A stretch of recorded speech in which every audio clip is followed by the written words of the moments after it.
Imagine the 13th century. A noble family kidnaps their own son and imprisons him for a year. For what? For the desire to think freely. Thomas Aquinas is a man who challenged everything that seemed unshakable. Aristotle or the Bible? Reason or faith? His contemporaries believed that there was only one thing to choose. But Thomas said, "No, the truth is one." For this his ideas were condemned 3 years after his death. But centuries later, his sum of theology was placed next to the gospel.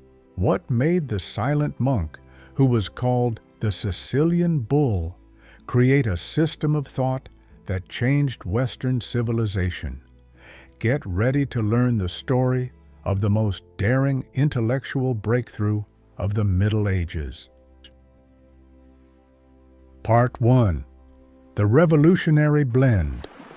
Thomas was born in 1225 at Roccasecca Castle in Sicily, near Aquino.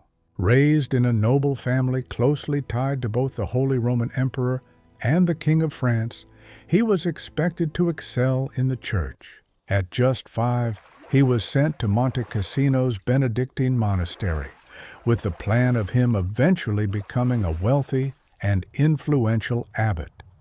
But Thomas had different plans. Back in the 13th century, intellectual life was alive with excitement. Universities were sprouting in places like Paris, Bologna, and Oxford. Western philosophy, missing for ages, was re-emerging, particularly the works of Aristotle, the ancient world's most esteemed philosopher, whose writings had largely disappeared from Latin Europe. Only fragments remained, preserved by Roman authors like Boethius and Cicero. However, by the 12th and 13th centuries, these philosophies resurfaced in Europe via an unexpected route, the Islamic world. Muslim scholars had kept Aristotle's legacy alive, translating and deeply studying his works. Intellectuals such as Avicenna and Averroes crafted complex systems that mixed Aristotelian philosophy with Islamic thought. Once translated into Latin, these texts offered European scholars a comprehensive philosophical framework that tackled everything from logic to biology, with unprecedented depth and perspective. This development was both groundbreaking and worrying. Aristotle, a pagan, knew nothing of Christianity, revelation, or Christ. Nonetheless, his philosophy was too compelling to ignore because it provided powerful insights into the natural world. Some of his ideas even conflicted with Christian doctrines. He proposed that the world might be eternal, personal immortality might not exist, and God might not have an interest in individuals. Traditional theologians perceived Aristotle as a potential danger to the integrity of Christian beliefs. In 1277, shortly after Aquinas' passing, the Bishop of Paris condemned 219 doctrines linked to Aristotle or Aquinas' teachings. Amid this intellectual upheaval, the young Thomas emerged. Going against his family's wishes, he joined the Dominican order, a relatively new and controversial group focused on preaching and scholarship. In anger, his family had his brothers kidnap and confine him for over a year to deter him. There's a tale of them sending a prostitute to challenge his vow of celibacy, but he famously drove her away with a burning log, drew a cross on the wall, and prayed himself to sleep. He wouldn't budge. Once released, Thomas went to Paris to study under Albert the Great, an early expert on Aristotle. Albert believed Aristotle's works were too important to reject. They deserved understanding, correction if necessary, and integration with Christian beliefs. Thomas took this further than anyone. He didn't just aim to align Aristotle with Christianity. He wanted to employ Aristotelian methods to forge a new synthesis. Aquinas fundamentally believed that truth is singular. Any truth discovered through reason and any truth revealed by God couldn't contradict each other because they both stemmed from the divine mind. Faith and reason both lead to truth, and although revelation goes beyond what reason can achieve alone, reason is valuable, dependable, and essential. In an era of mounting tension between philosophy and theology, Aquinas' position was bold. He defined what reason alone could discover and what needed revelation, arguing that certain truths about God could be proven philosophically. That God exists is one, eternal, unchanging, and the source of everything else. These ideas were accessible to anyone willing to examine nature's evidence, regardless of their faith. But some truths, like God being a Trinity, God's incarnation as Christ, or human resurrection, couldn't be understood through reason alone. These needed divine revelation, since they are based on divine choices in history. This distinction was crucial.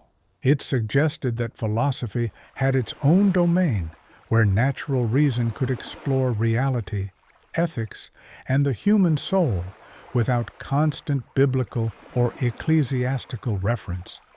Aquinas wasn't someone who thought only faith mattered. He believed that reason could genuinely reveal truths about existence's fundamental questions. However, Aquinas didn't think reason was sufficient on its own. He pointed out human reasoning's flaws due to sin and our natural limitations. We make mistakes, hold biases, and let emotions and self-interest lead us astray. Revelation's role is to steer and enlighten us, leading to truths we might find on our own, but in a more reliable and complete manner. Additionally, revelation reveals aspects about God's nature and His plans for humanity's salvation, things we couldn't uncover independently. To piece everything together, Aquinas had to become proficient in a range of disciplines. He absorbed nearly all of Aristotle's significant works, like physics, metaphysics, Nicomachean ethics, politics, posterior analytics, and on the soul, to name a few. He delved into the writings of Augustine, a pivotal figure in Western Christian theology. He also read Greek and Latin church fathers and examined the works of Jewish and Muslim thinkers like Maimonides, Avicenna, and Averroes. Consuming ideas from the Stoics and Neoplatonists, he juggled teaching, preaching, traveling, debating theology, and fulfilling duties in his Dominican order. His relentless effort produced an impressive array of writings in under 2 decades. His crowning achievement was the Summa Theologica, or Summary of Theology, which he started around 1266. Its title appears modest or low-key. Aquinas labeled it a beginner's guide to theology. However, it's a colossal work.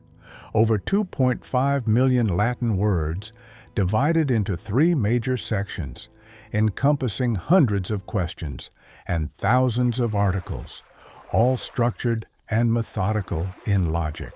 The Summa is organized to reveal Aquinas' expansive perspective. Part 1 delves into God, existence, nature, divine knowing and choosing, creation, and the nature of angels and humans. Part 2 examines ethics, the purpose of life, moral acts, virtues and vices, laws, grace, and specific virtues and their opposite vices. Part 3 turns to Christ, the Incarnation, His life, and the sacraments as conduits of grace for believers. Aquinas left the work unfinished, stopping his writing in December 1273. A later supplement filled some gaps using prior writings, but the Summa remains an impressive yet incomplete masterpiece. What truly set Aquinas apart wasn't merely his application of Aristotle. Others had done similar work. What was revolutionary about Aquinas was his rigorous and systematic synthesis of ideas. He didn't just adopt Aristotle's conclusions, he applied Aristotle's clear-cut methods, defining terms precisely, using logical arguments, exploring distinctions, scrutinizing objections, and following where arguments naturally led. He occasionally diverged from Aristotle, suggesting that the world was created and not eternal, that God knows specifics, not abstract universals, and that human souls are immortal. This approach is known as scholasticism, which follows a distinct format. Each question in the Summa begins with objections to the side Aquinas intends to support. Following is a concise, authoritative statement, often from Scripture or a church father, suggesting the correct answer. Aquinas' careful and often intricate response follows, aimed to address the issue in depth. Then he responds to each initial objection individually, explaining their errors or how they align with his view. This method forces a thinker to consider the strongest opposing arguments before advocating their beliefs, promoting humble and precise reasoning. For Aquinas, however, scholasticism was more than just a method. It shaped his view of knowledge. He believed reality could be understood. To him, the world wasn't chaotic or illusory. It possessed an order the human mind could grasp. At that time, this idea was not widespread. Certain theologians emphasized God's limitless freedom and power to the point where creation seemed arbitrary, driven by divine will instead of reason. Aquinas disagreed, asserting that God created with reason, embedding eternal truths in the divine mind, reflected in the world's structured design. This conviction enabled science, suggesting nature study was akin to uncovering God's handiwork and the rational order within all things. It explains how Aquinas could be both a deep-thinking philosopher and a committed Christian without seeing contradiction. Applying reason wisely was seen as a tribute to the God who granted it. Exploring the natural world was like reading a book written by God. Philosophy wasn't opposed to theology, but served as an ally, offering tools to comprehend and defend revealed truths. Theology didn't stand in the way of philosophy. Instead, it filled in the gaps, helping reason discover truths it can't reach alone. Aquinas was well aware of the boundaries of reason. He recognized that most people aren't philosophical thinkers. Philosophical arguments can be complex and time-consuming, and even great minds can disagree. For that reason, he saw revelation as not merely helpful, but crucial. Without it, people would stumble around confused about vital issues, some never finding moral truth or realizing it too late, or mixing it with errors. Divine revelation, communicated through Scripture and supported by the Church, provides guidance accessible to everyone, not just those who dive into philosophy. This combined trust in reason and revelation was a perfect match for Aquinas' historical context. He was caught between two extremes: the radical Aristotelians, who, influenced by Averroes, seemed to prioritize philosophy over faith by arguing it could uncover truths conflicting with revelation yet still valid, and the conservative theologians who, wanted to reject Aristotle entirely to protect faith by keeping it apart from philosophy. Aquinas disagreed with both sides. Against the radicals, he argued that true truth couldn't contradict revelation. Against the conservatives, he insisted that reason was dependable and that Aristotle's insights could be harmonized with Christian beliefs. Because of his stance, he was looked at warily by both sides. Just 3 years after his death, the 1277 condemnation targeted ideas resembling his. The Franciscan order, drawing from Augustine and Bonaventure, viewed him with skepticism.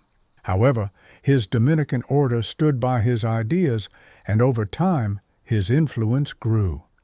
By the 14th century, his work became a staple in theological discussions. By the 16th century, his Summa was placed alongside Scripture during the Council of Trent, and in 1879, Pope Leo XIII declared Thomism the formal philosophy of the Catholic Church, sparking renewed interest in his ideas that lasted well into the 20th century. Aquinas' reach went beyond just Catholic theology. His natural law theory influenced Western law and political thought. His virtue ethics impacted moral philosophy, and he offered a unique metaphysical perspective as an alternative to Platonism and modern materialism. His detailed distinctions and thorough arguments set a high bar for philosophical exploration. Even those who disagreed with his outcomes often used his methods, demonstrating that complex questions can be approached with precision and honesty. Understanding Aquinas means recognizing philosophy and theology as linked in a shared search for truth. It's seeing reason and faith as collaborators, not opponents. It's about viewing the natural world as having purpose and meaning, not just as random objects. Plus, it involves seeing people not as isolated units or mere social products, but as rational beings with inherent goals. The upcoming chapters will explore the core aspects of Aquinas' thinking, his perspectives on existence, his arguments for God's existence, his natural law ethics, his virtue ethics, his political theories, and his ideas about human nature and the soul. We'll dive into his successes and his missteps, appreciate his sharp insights, and question his more contentious points. And we'll find out why, after more than 750 years, philosophers are still wondering if Thomas Aquinas really got it right. Part 2. The Metaphysics of Being. Aquinas' entire philosophical framework hinges on a revolutionary insight into existence. It's such a game changer, contrary to conventional thinking, that understanding it requires a complete shift in perspective. But once you grasp it, it clarifies everything in his philosophy. His arguments for God's existence, his ethics, his ideas on human nature, and his political beliefs. Everything is built on this metaphysical foundation. Here's the big idea. In every being other than God, there's a real distinction between what something is and the fact that it exists. There's a difference between essence and existence, between what a thing's nature is and its actual being there. Sure, it might seem abstract or even straightforward at first glance, but it's not. It's the key to unlocking Aquinas' entire way of seeing the world. Let's use something tangible to explain, like a horse. What defines a horse as a horse? Its essence, its nature, what it's inherently about. A horse has 4 legs, a mane, hooves, the ability to run, a specific digestive system, and instincts for grazing and maintaining herd dynamics. All these attributes form what it means to be a horse, the essence of horseness. Now, think about this. Why does this particular horse exist at all? Why is there something where there could be nothing? For most philosophers before Aquinas, this second question felt rather pointless or muddled. Naturally, things exist. What more is there to say? Existence was just another trait, like being brown or swift. But Aquinas thought differently. He realized that existence isn't simply another box to check on a list of attributes. Existence is what makes all those traits real instead of just possible. It's the underlying reality that allows anything to be genuinely real. To grasp this, Aquinas built on Aristotle's concepts, but added a unique twist. Aristotle talked about potentiality and actuality. A seed has the potential to become a tree, but is currently just a seed. A block of marble can be sculpted into a statue, but is merely marble at the moment. Potentiality is having the ability to become something. Actuality is being that something. This explained change, since things change by realizing their potentials. Aquinas expanded on this idea. He suggested that in every created being, essence is like potentiality, waiting for existence to make it real. Without existence, essence is nothing. It's less than a possibility. Existence is the action that transforms essence into reality, bringing it from nothingness to being. This concept is intricate. We're not implying that essences hang out in some Platonic realm waiting to become actual. We're not saying essence and existence are separate entities glued together. Instead, they're two metaphysical principles in every created being. They can't be separated, yet they represent two different aspects of what it means for something finite to exist. Think of them as complementary elements that combine to make a complete existing thing. Why does this matter? Because it highlights how everything except God is fundamentally contingent. Take our horse again. Its essence doesn't include its existence. We can completely understand what a horse is without knowing if any actually exist. We can define, describe its traits, grasp its nature, all without addressing whether horses are real. Essence doesn't account for existence. This means the horse needs something beyond itself to exist. Its being isn't necessary or self-sufficient, nor is it grounded in its own essence. This concept applies to everything finite: your existence, mine, the stars, atoms, mountains, and ideas. None of these exist due to what they inherently are. Their essence doesn't ensure their existence. They could possibly not exist, and that wouldn't pose a logical issue. A world without horses or us is entirely conceivable. Our existence is, therefore, borrowed, caused by, and reliant on something else that can bestow existence. Think about what this suggests. If in the world around us, existence is something received, not naturally possessed, and separate from essence, then something else must be giving these things their existence. Something must cause them to exist, since their essence alone doesn't include existence. And this cause can't also be a mix of essence and existence, because then it would also need a cause. Therefore, there has to be at least one being where essence and existence are the same, something that exists simply because of what it is, a being whose very essence is to exist. Aquinas uses this line of thinking to introduce the idea of God, not through his well-known 5 ways, but through straight-up metaphysical reasoning.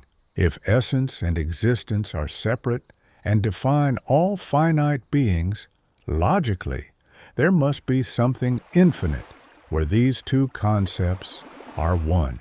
This being would not receive existence from something else and wouldn't depend on anything for its being.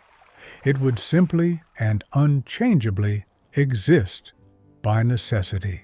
It would be pure actuality with no potentiality, since any potentiality would mean it could become more than it is, suggesting it has received existence rather than being existence itself. Aquinas calls this being, whose essence is existence, pure being, or ipsum esse subsistens in Latin. It's not merely one more entity among others, but the very essence of being itself. Not just another existing thing, but the underlying reason and source for all existence. Aquinas' God isn't the biggest thing in the universe, but is the reason anything exists at all, the act that brings every essence into being, the eternal source of finite existence. Now, let's dive deeper, since critics have posed some strong challenges. First, how do we know essence and existence are truly distinct? Aquinas notes that we can understand what something is without knowing if it actually exists. We can envision dragons with detailed features even though they aren't real. We can get the concept of a shape with 1,000,000 sides without needing to physically see it or checking if any object perfectly matches it. This shows essence and existence are conceptually different. But does this mean they're really separate in reality? Not necessarily. Just because we can mentally separate essence from existence doesn't make them distinct principles in actuality. For example, I can think of a ball's color separate from its shape, but color and shape aren't really separate metaphysical entities. They're just different aspects focused on by the mind. So, maybe the separation of essence and existence is just a mental construct, a way we choose to think, not a fundamental trait of reality itself. Aquinas anticipated this objection. He argues that if essence and existence were only conceptually different, then fully understanding something's essence would reveal its existence. Knowing precisely what a horse is would automatically tell us if horses exist.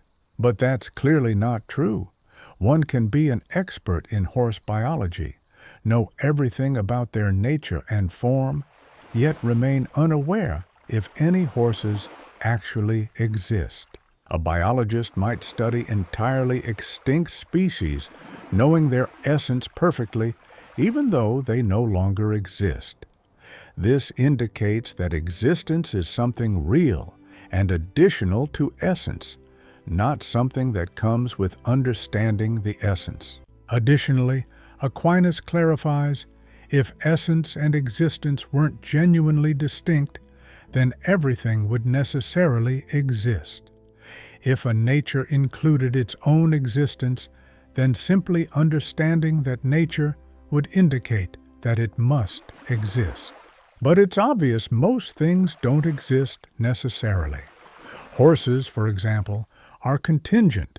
They appeared at a certain stage in evolutionary history and could cease to exist. Their existence depends on prior causes like evolution, suitable environments, and continued reproduction.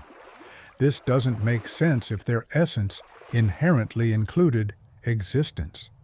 Critics still push back. Even if we accept that created things have distinct essence and existence, why assume there must be something where they're identical? Why not propose existence is always apart from essence, making everything contingent, without any necessary being. Perhaps the universe is just a random occurrence, contingent without needing a deeper explanation. However, Aquinas would counter that this goes against a fundamental principle. An infinite regress of dependent beings can't occur. If everything relies on something else to exist, and this chain keeps going forever, then logically, nothing would exist at all.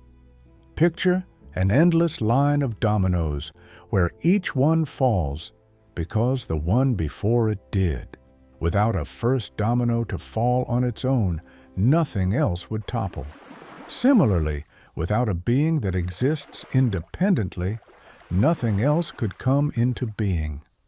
But is this reasoning rock solid? Thinkers like David Hume and Bertrand Russell questioned it. Hume suggested that explaining each part individually might suffice. If I trace a horse's existence back through its parents and then back to their ancestors, haven't all the necessary explanations been provided? Why demand an explanation for the entire chain beyond each link? Aquinas would say this misses the main point. It's not just about why this particular horse is here rather than another. The real question asks why horses exist at all, why anything exists instead of nothing. Why does existence manifest in forms instead of remaining a possibility or not existing at all? Tracing horses explains how existence spreads among them, but not why existence is there to start with. For that, you need a source of existence, something that doesn't just have existence, but is existence itself. But even if you assume this source, why must it exist? Maybe existence is just an unexplained reality. The universe might simply be without requiring a deeper cause. This idea isn't logically flawed. It's possible for things that depend on other things to exist without a necessary cause. So, how does Aquinas justify connecting the contingency of finite beings to the necessity of an infinite one? Here, we touch on what could be called the principle of sufficient reason, though Aquinas didn't express it this way. The idea is that everything has a reason for existing, either from within itself or from something outside. If something's nature doesn't naturally include existence, then something else must explain why it exists. This feels instinctively right, as we naturally seek explanations. Scientific inquiry assumes all natural events have causes or reasons. Our rational minds don't easily accept things happening without a reason. But is this principle actually true? Or is it just a mental habit we impose on reality? Take quantum mechanics, which shows subatomic events appearing random and uncaused, challenging deterministic ideas. Does this question the principle of sufficient reason? Not necessarily. Aquinas wasn't concerned with specific events happening at certain times, but rather with the existence of things in general. These are separate inquiries. Even if quantum events lack prior causes, they involve existing entities like particles and energy. The question remains, why do these things exist at all? Let's dig into another key aspect of Aquinas' metaphysics, the difference between substance and accident. This idea comes from Aristotle, but Aquinas refined it. A substance is an independent thing that exists on its own. Accidents, however, are properties that exist only within substances and can't exist on their own. My height, color, and temperature are examples of accidents. They alter me, the substance. Why is this crucial? Because it shows that not everything exists in the same way.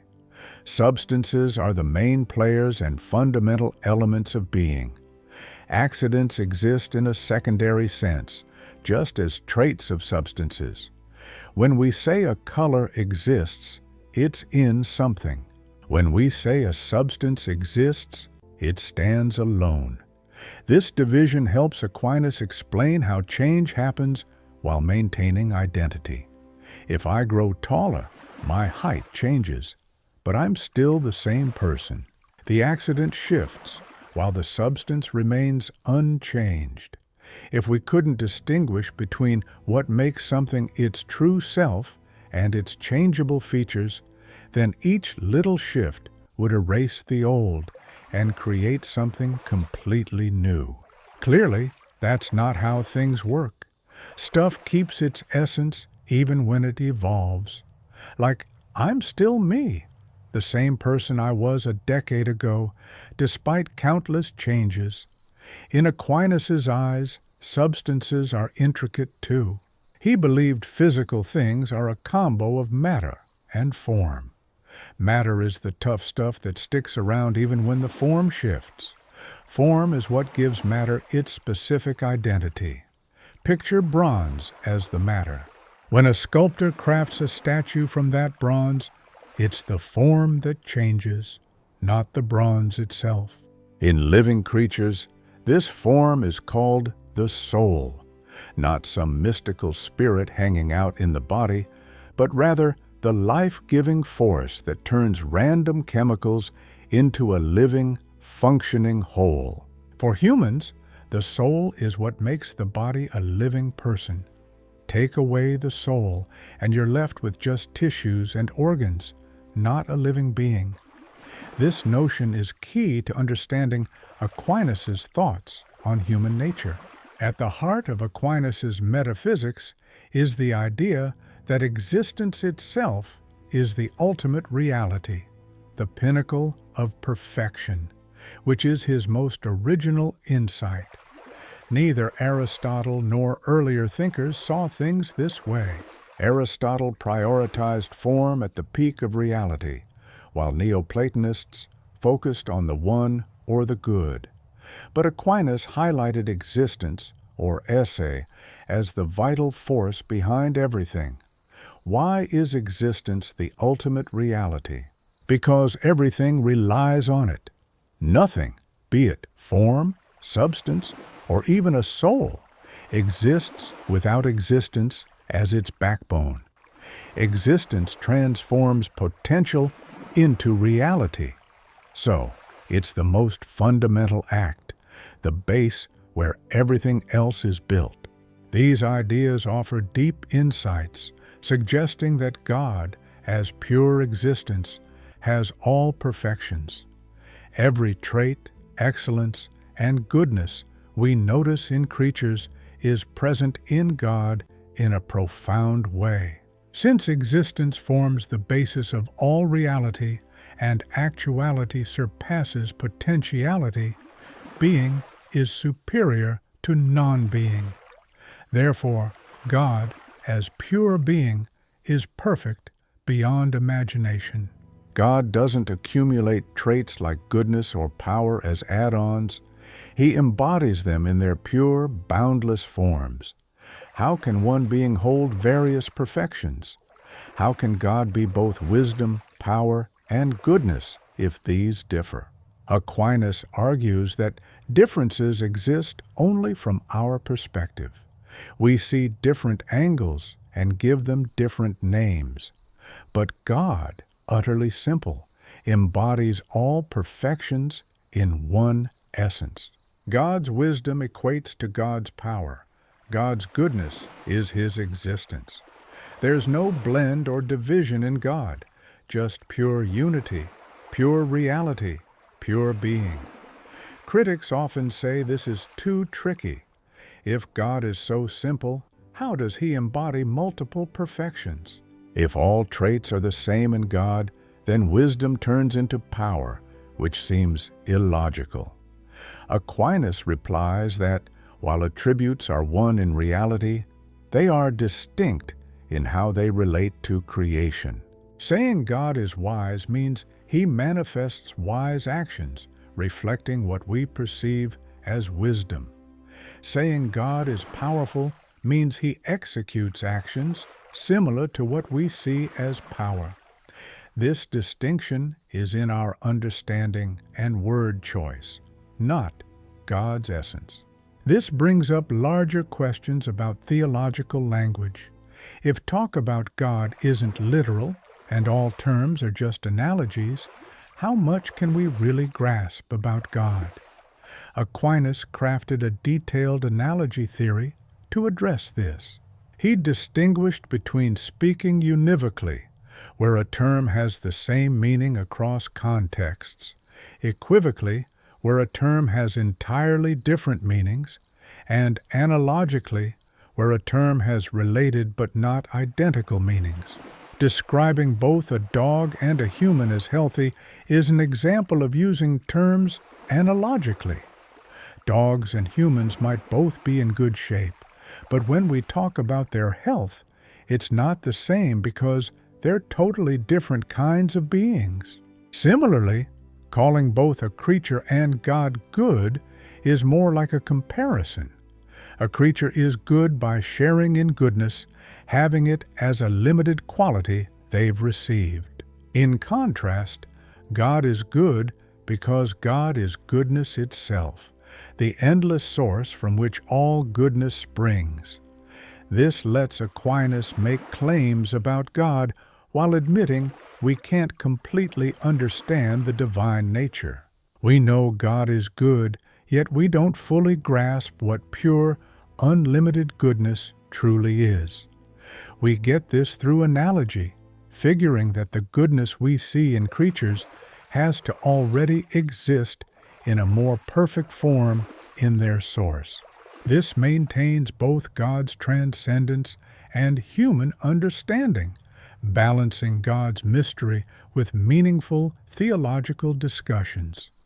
Even so, questions linger. If existence is the ultimate state of being perfect and God is pure existence, why is there anything else at all? What makes pure being decide to create less than perfect beings? Aquinas argues that creation comes from divine love. God doesn't create out of need, since God lacks nothing. Creating is God's generous way of sharing existence with other beings. This act doesn't add to God's perfection, but showcases it through various beings that reflect divine goodness in different ways. However, this leads to the question of evil. If God is pure existence and goodness, and God creates everything, where does evil come from? Aquinas can't claim God creates evil. Doing so would blame God for evil. He argues that evil isn't a positive thing, but rather the absence of something good that ought to be there. For instance, blindness is evil not because it's something tangible, but because it's the absence of sight in a creature that should see. Sin is evil, not as an action, but as an action lacking proper order, not matching with reason and divine law. Some critics aren't buying it.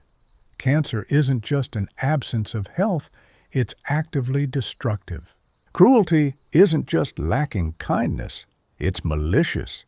Aquinas might respond that these acts are certainly real, but their evil lies in what's missing, the right order or proper connection to good. Cancer involves cells growing. Growth is usually good, but without the control needed for health. Cruelty involves power, which can be good, but lacks the direction towards genuine goodness that makes it morally right. The debate over the success of this idea continues. It protects God's goodness by arguing that God doesn't create evil as an actual entity, but it might sometimes downplay the tangible reality of suffering, sounding philosophical when facing real horrors. However, Aquinas doesn't deny that evil has real impacts, He talks about its metaphysical status. Evil is destructively real, but doesn't have substance on its own, existing instead as a lack or corruption of good in things that are basically good. Aquinas' view on metaphysics ties into his concept of truth. For him, truth happens when what you believe aligns with reality. If your thoughts fit with how things truly are, then they're true. If you think horses exist and they actually do, your thinking aligns with reality. So it's true. It sounds straightforward, but has deep implications. First off, truth depends on existence. Without things having clear natures, there'd be nothing for thoughts to line up with. Truth assumes a stable, knowable reality. Secondly, things are true before we even think about them. The fact that horses exist isn't dependent on anyone thinking about them. Things have truth by aligning with their divine idea. Every creature is true as it fulfills its essence and purpose. This creates a truth hierarchy. Things are true by matching divine ideas. Human thoughts are true by matching things. And language is true by matching thought. Truth at every level involves some kind of correspondence or alignment to a standard. The ultimate authority is the divine intellect, which understands everything because it's the force behind all creation. God's understanding is creative. He brings things into being just by knowing them. On the other hand, our knowledge is more about gathering.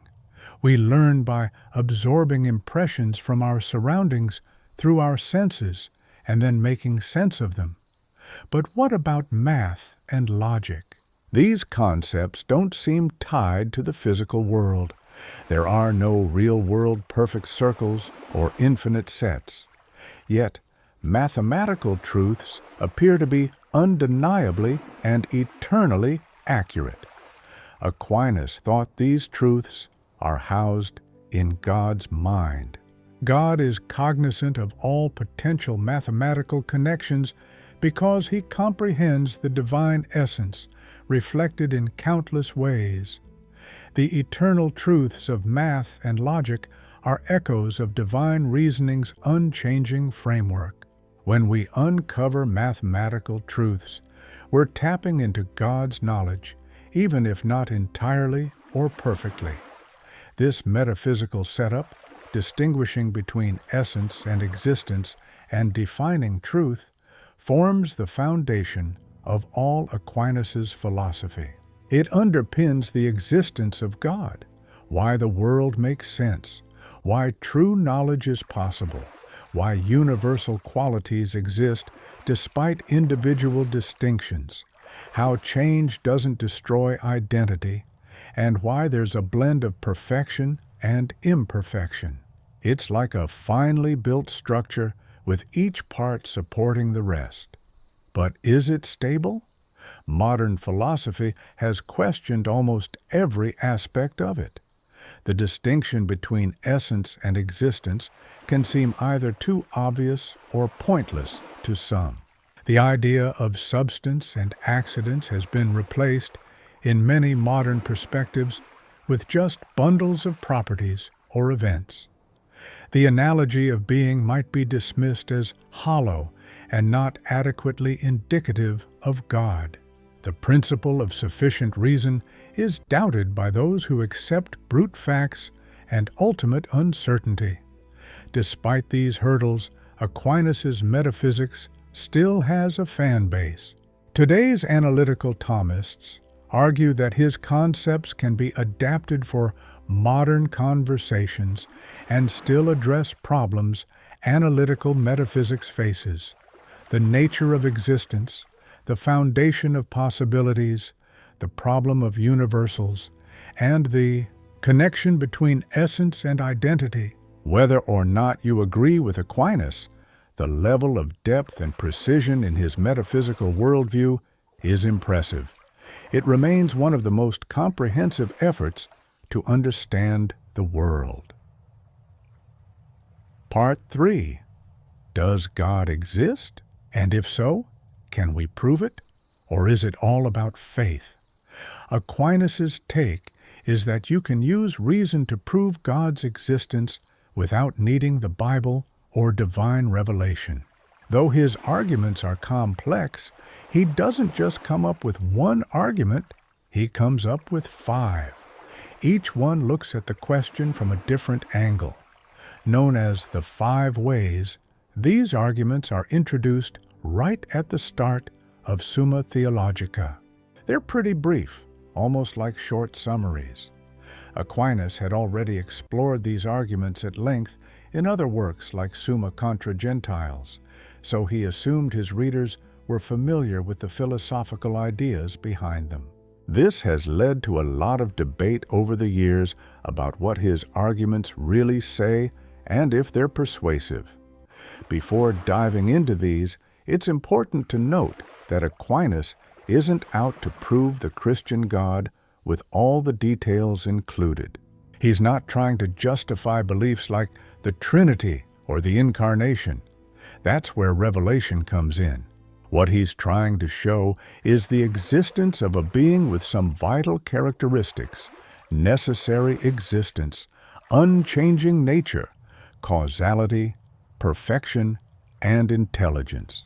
Once these are accepted, Aquinas argues that this being can be identified as God, although full understanding does require revelation. The first way looks at motion or change. Aquinas starts off with something everyone notices. Things are always changing. Water freezes into ice. Acorns turn into oak trees. Students learn, and those who aren't aware become informed. Change is everywhere. But what exactly is change? Inspired by Aristotle, Aquinas sees change as turning potential into reality. Water has the potential to become ice and eventually freezes. An acorn has the potential to grow into an oak tree and eventually does. It's the move from potential to actual. The twist is that nothing can switch from potential to actual by itself. Why? Because potential needs something already actual to become reality. Water can't freeze on its own. It requires cold. An acorn can't just decide to grow. It needs soil and sunlight. Something can't be both actual and potential at the same time in the same way. So anything that changes is moved by something already actual. This sets off a chain reaction. Water freezes due to cold air, which changes because of the atmosphere, which alters because of the sun, and so on. Can this chain go back endlessly? Aquinas argues it can't. He's not saying an infinite temporal regress is automatically wrong, which he argues cannot be philosophically disproven, but an infinite regress of essentially ordered causes is a no-go. It's a point that's often misunderstood. Aquinas isn't claiming the universe had to start at some point. He holds that faith says the universe began, but reason alone can't prove it. His argument is that right now, this very moment, the chain of causes for what's happening must trace back to something that doesn't change. An essentially ordered series works because the middle parts get their power from the first cause. Imagine pushing a stone with a stick. The stick moves because a hand pushes it. The hand moves thanks to muscles, and so on. Take away the first push, and the whole chain collapses. So Aquinas determines there must be a first mover that sets everything in motion without itself moving. This being is pure actuality with no potential, because any potential would mean it could be moved by something else. Aquinas identifies this unmoved mover as the God we all acknowledge. The second way deals with efficient causation. We see things causing other things. Fire brings heat. Parents have children. Choices result in actions. Something can't cause itself, as that implies it would exist before it does, which doesn't make sense. Hence, every effect comes from a previous cause. But again, can this chain extend infinitely? Aquinas says it can't. If there wasn't a starting cause, none of the subsequent causes could exist, and as a result, there wouldn't be any effects. Take away that initial cause, and the entire sequence of events just vanishes. Picture a string of dominoes. Without the first one falling, none of the others will tumble. Without something to kick off the sequence, nothing in the chain would be around. So, there needs to be a starting point that doesn't have a cause kicking everything off. This is what we identify as God. The third way delves into what's contingent and what's necessary. We see things come to life and vanish. People are born and die. Mountains erode, stars form and explode. These things are contingent. They exist without necessity. If everything was contingent, there'd be a point when nothing at all existed. Why? Because contingent things eventually cease to exist if you wait infinitely long. But if nothing existed at some point, nothing could start existing later, since you can't create something from nothing. Yet, here we are, with things existing. So, not all things can be contingent. There must be at least one necessary thing, something that exists on its own. Could this necessary thing depend on something else? Could there be a chain of necessary beings depending on each other? Aquinas argues that leads to an infinite loop, which isn't feasible for reasons previously mentioned. Hence, there must be a being that exists by its nature, not because of something else. A being whose nature and existence are inseparable. That's what we call God. The fourth way considers varying levels of perfection.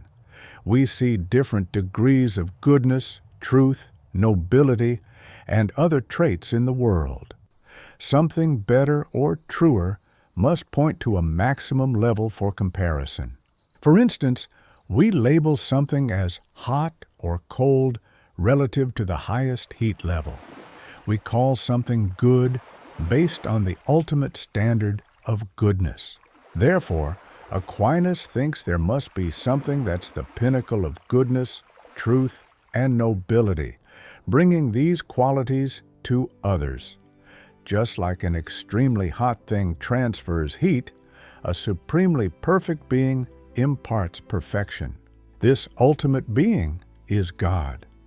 The fifth way examines the world's order and purpose. Natural things move toward specific goals without having intelligence. Acorns grow into oak trees, never into elms or rocks. Planets orbit steadily, and chemical reactions stick to their rules. These things act as if guided. But how can they aim for a purpose without intelligence? Aquinas says, only something intelligent can steer them. An arrow hitting a target happens because an archer directs it, not because the arrow thinks. Likewise, natural things require an intelligent guide. This guide is what we call God. These 5 arguments are central to Western philosophy, often discussed and debated as evidence of God's existence. For many years, they were widely accepted.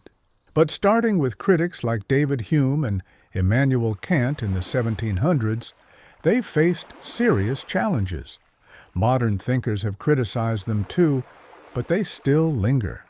Even now, philosophers argue, modify, and scrutinize these ideas. What's the core of the criticisms? First, why can't the series just go on infinitely? That's a huge question. Aquinas says an endless chain of causes isn't feasible. But why can't it be? Mathematicians work with infinite sequences regularly. In calculus, infinite series can converge to a sum. Why should reality be any different with endless causal chains?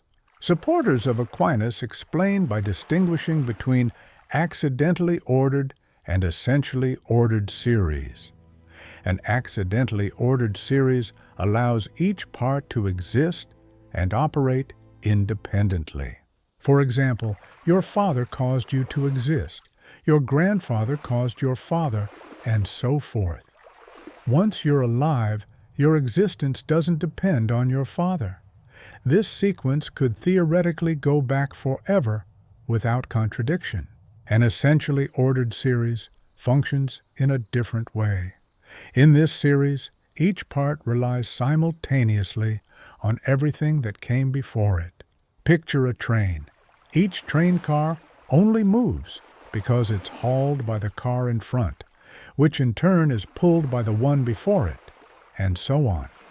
If none of these cars provide their own power, the train won't move. An engine is needed to supply power independently. Similarly, if every cause in an essentially ordered series derives its power from the preceding one, and the chain doesn't have an end, nothing would possess power or be caused.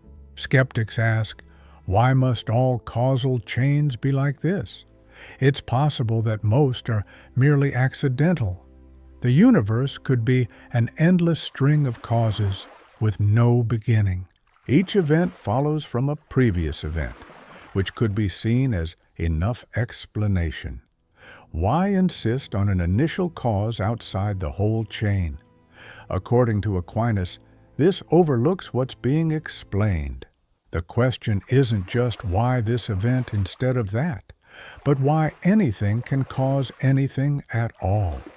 Even a universe with infinite causes would require something to give causal power to the entire sequence. But is this idea convincing? David Hume famously suggested that explaining each part of the series might be enough. If A is explained by B, B by C, and so forth, haven't we covered it? Why demand an additional explanation for the entire series beyond what's given for its individual parts? Aquinas would respond that while we might know how causal power transfers between causes, this doesn't explain the existence of causal power itself. Yet, critics are skeptical. Also, why identify the first cause as God?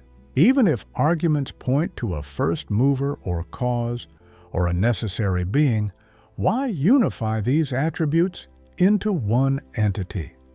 Why not consider multiple gods or a first cause that isn't necessarily good or wise? Beyond the 5 ways, Aquinas offers more arguments. He claims there can't be multiple necessary beings because necessity knows no bounds. If a necessary being depended on external limits, its existence would be contingent. Infinite means singular and without bounds. 2 unlimited beings can't coexist without restricting each other. Therefore, there is only one necessary being. For Aquinas, the first cause must contain all perfections, as pure actuality can't lack anything. Any lack suggests potentiality, which contradicts pure act. Thus, he concludes, the first mover is also the first cause, necessary being, ultimate perfection, and intelligent governor. Critics argue these additional points imply the 5 ways don't completely prove his argument.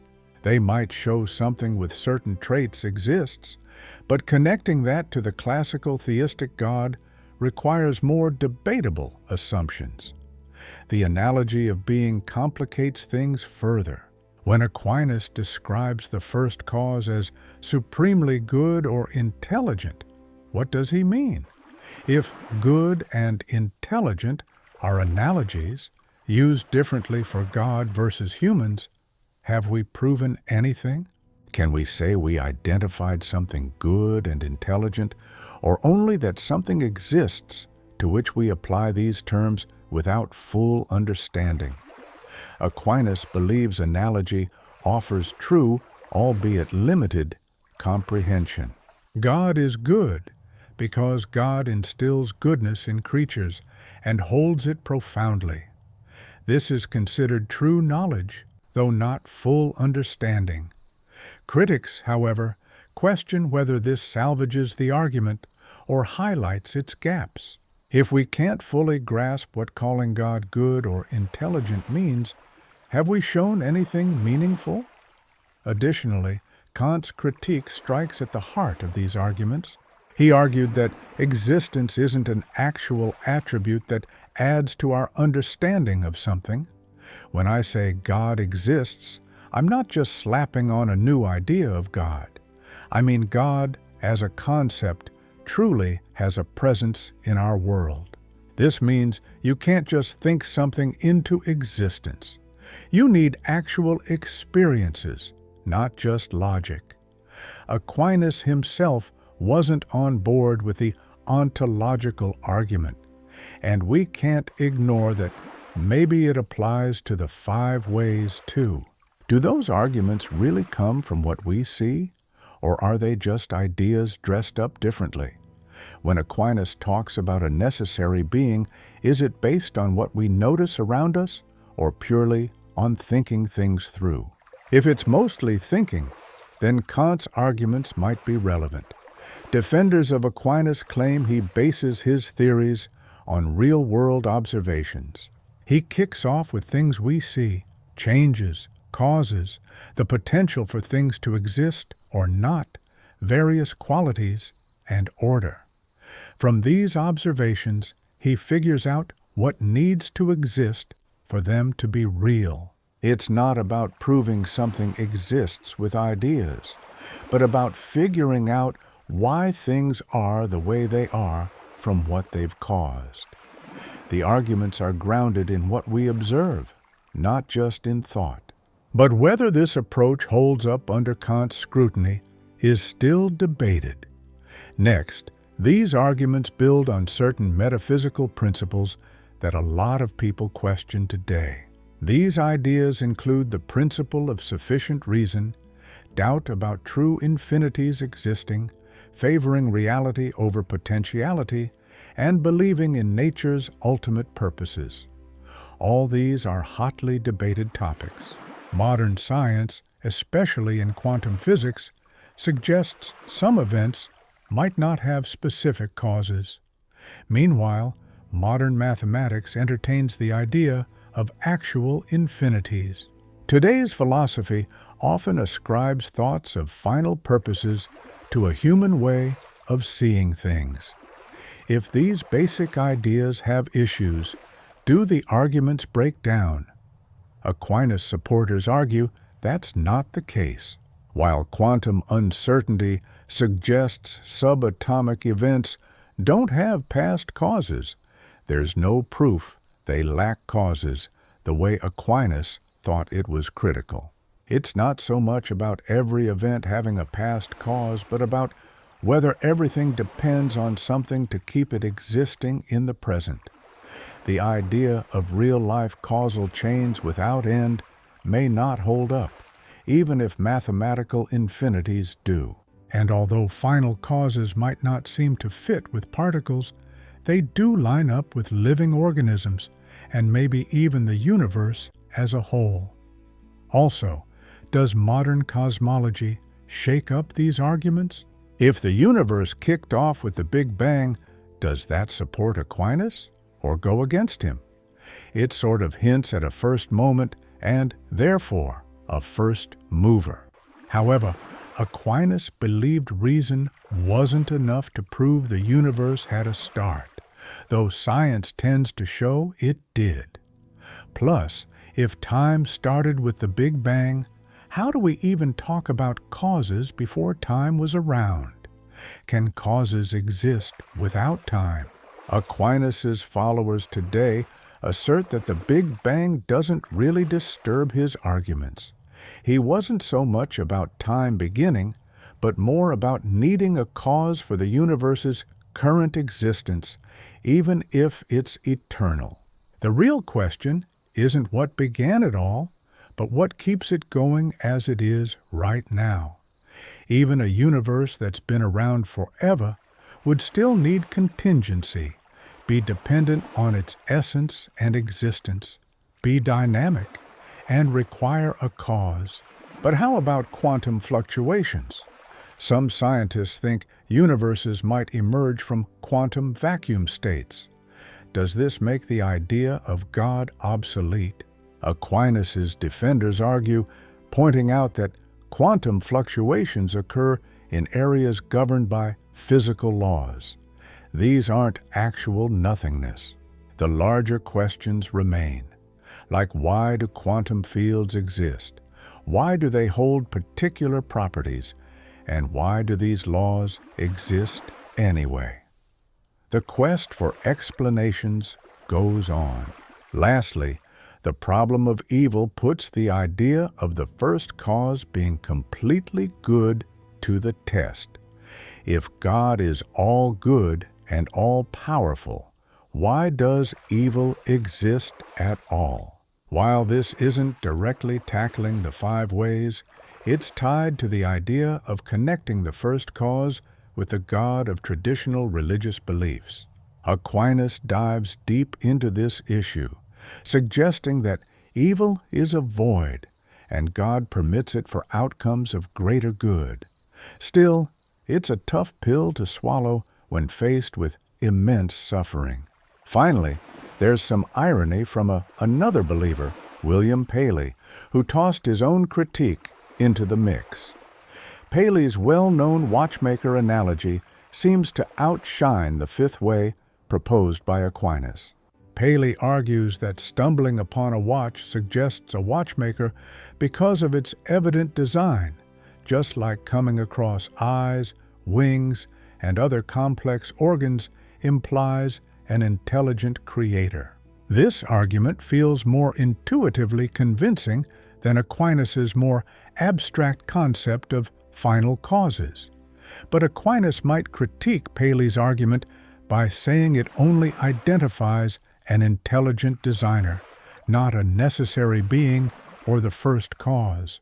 The designer could just be a part of creation, not the ultimate explanation for existence.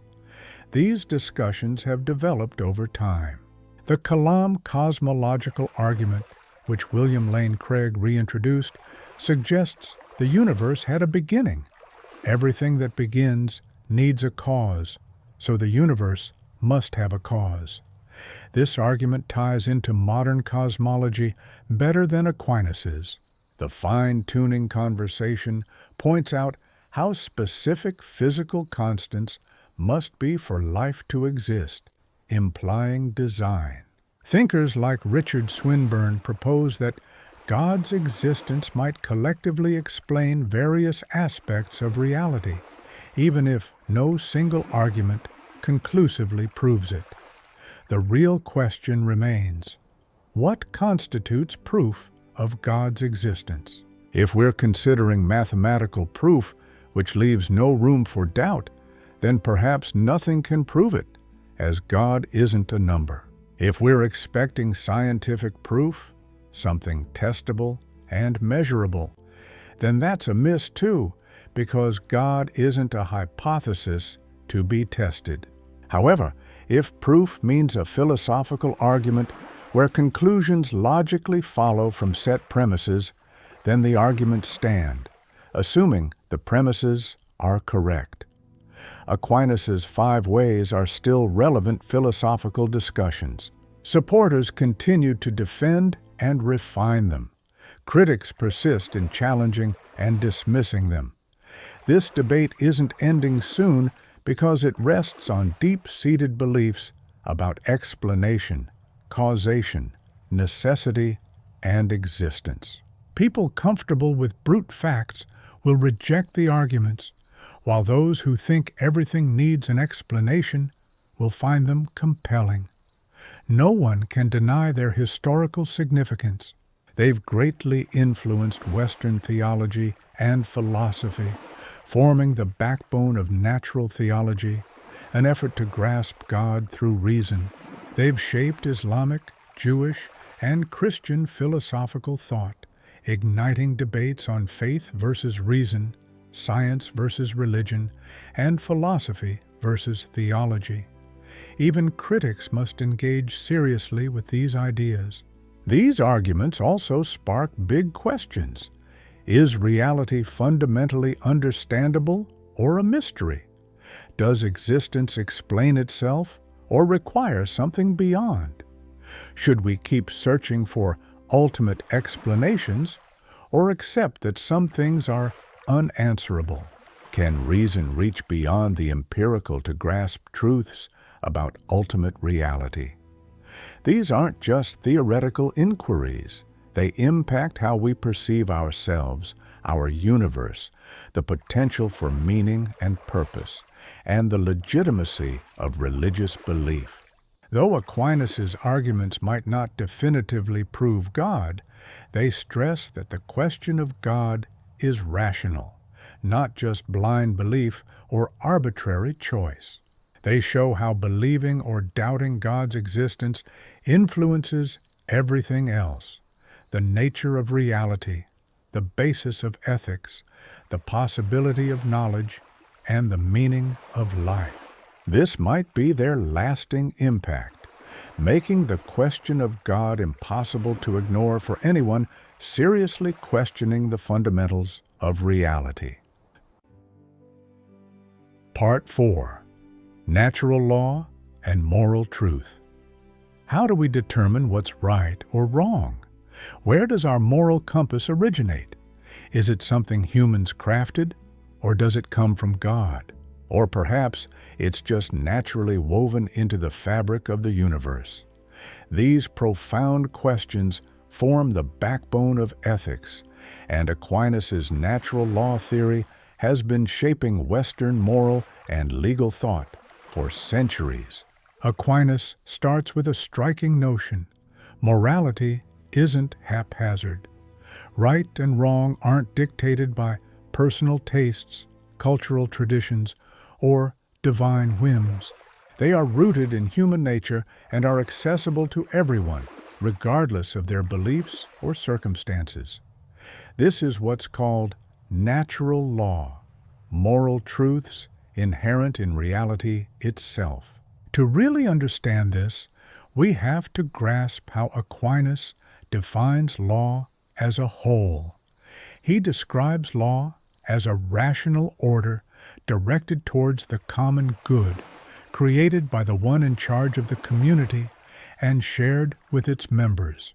Law isn't just about exerting force or control. It's about leading actions towards worthwhile ends through understanding. It pursues the common good, not personal advantage. Aquinas identifies 4 tiers of law, organized hierarchically. First comes eternal law, which is God's blueprint for the universe.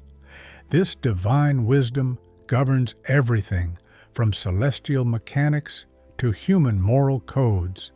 It's the universe's grand design.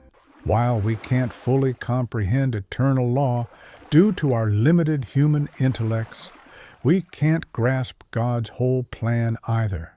So, how do we uncover moral truth? That's where natural law, the second type, steps in.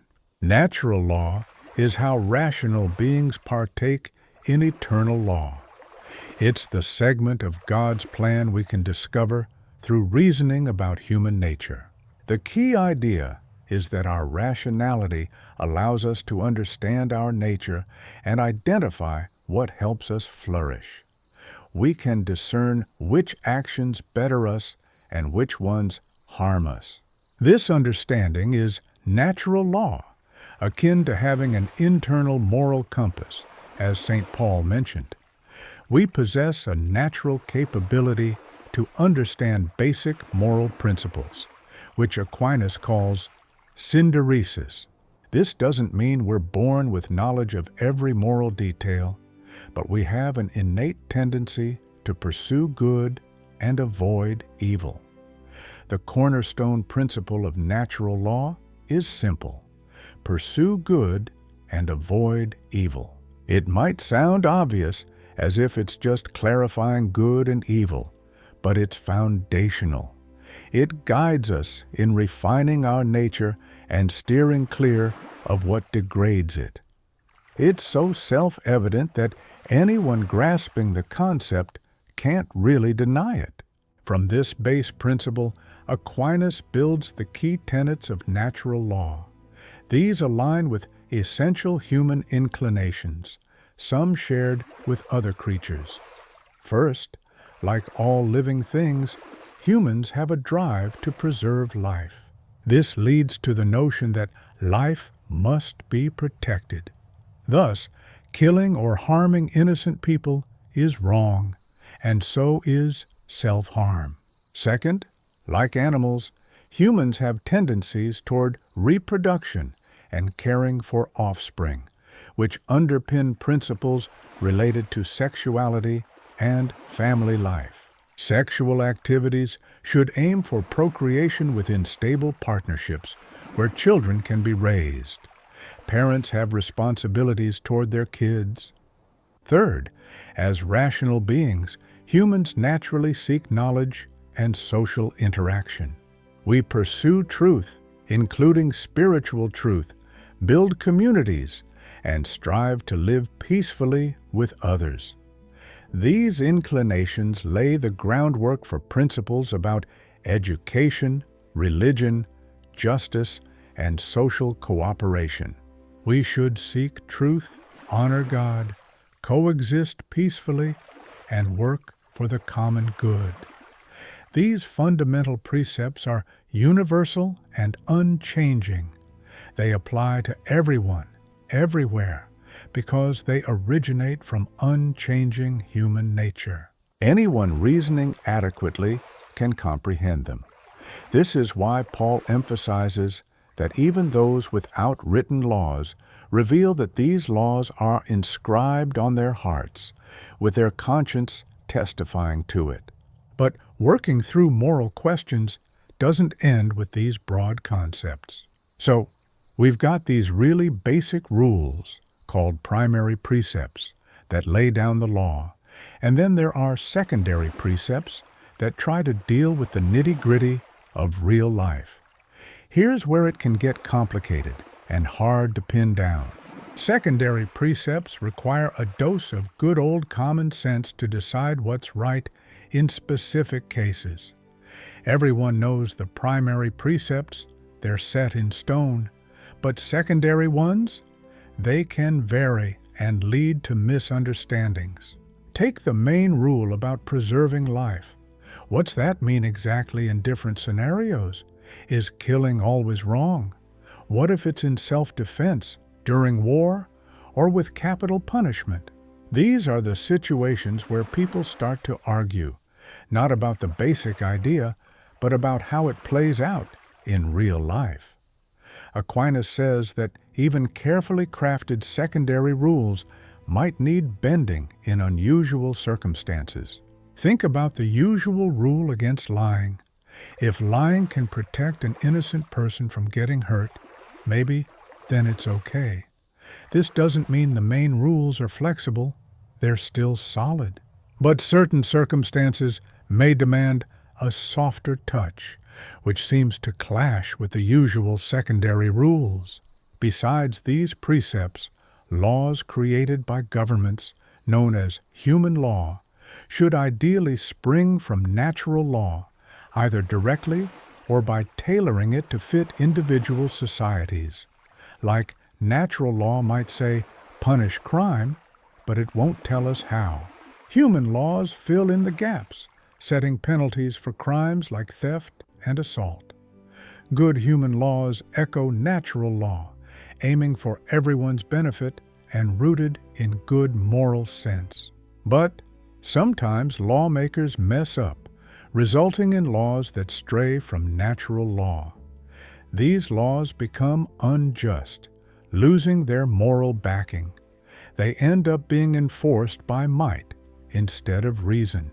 Aquinas famously states that an unjust law is no law at all and doesn't have any moral authority. This means you've got the right to push back against such laws. If a human law contradicts natural law wins every time. So, if a government tells us to worship false gods, harm innocents, or do wrong, we must refuse. Natural law takes precedence over human law. Although this concept can shake up political systems, it's been a powerful tool throughout history for fighting tyranny and unjust orders. Martin Luther King even cited it in his letter from Birmingham jail to support his peaceful protest against segregation laws. Then there's divine law, which gets its authority from Scripture. Why do we need this if natural law exists? Aquinas has some answers. First off, even though primary natural laws can be figured out through reason, people often fall short because of sin, emotions, or ignorance.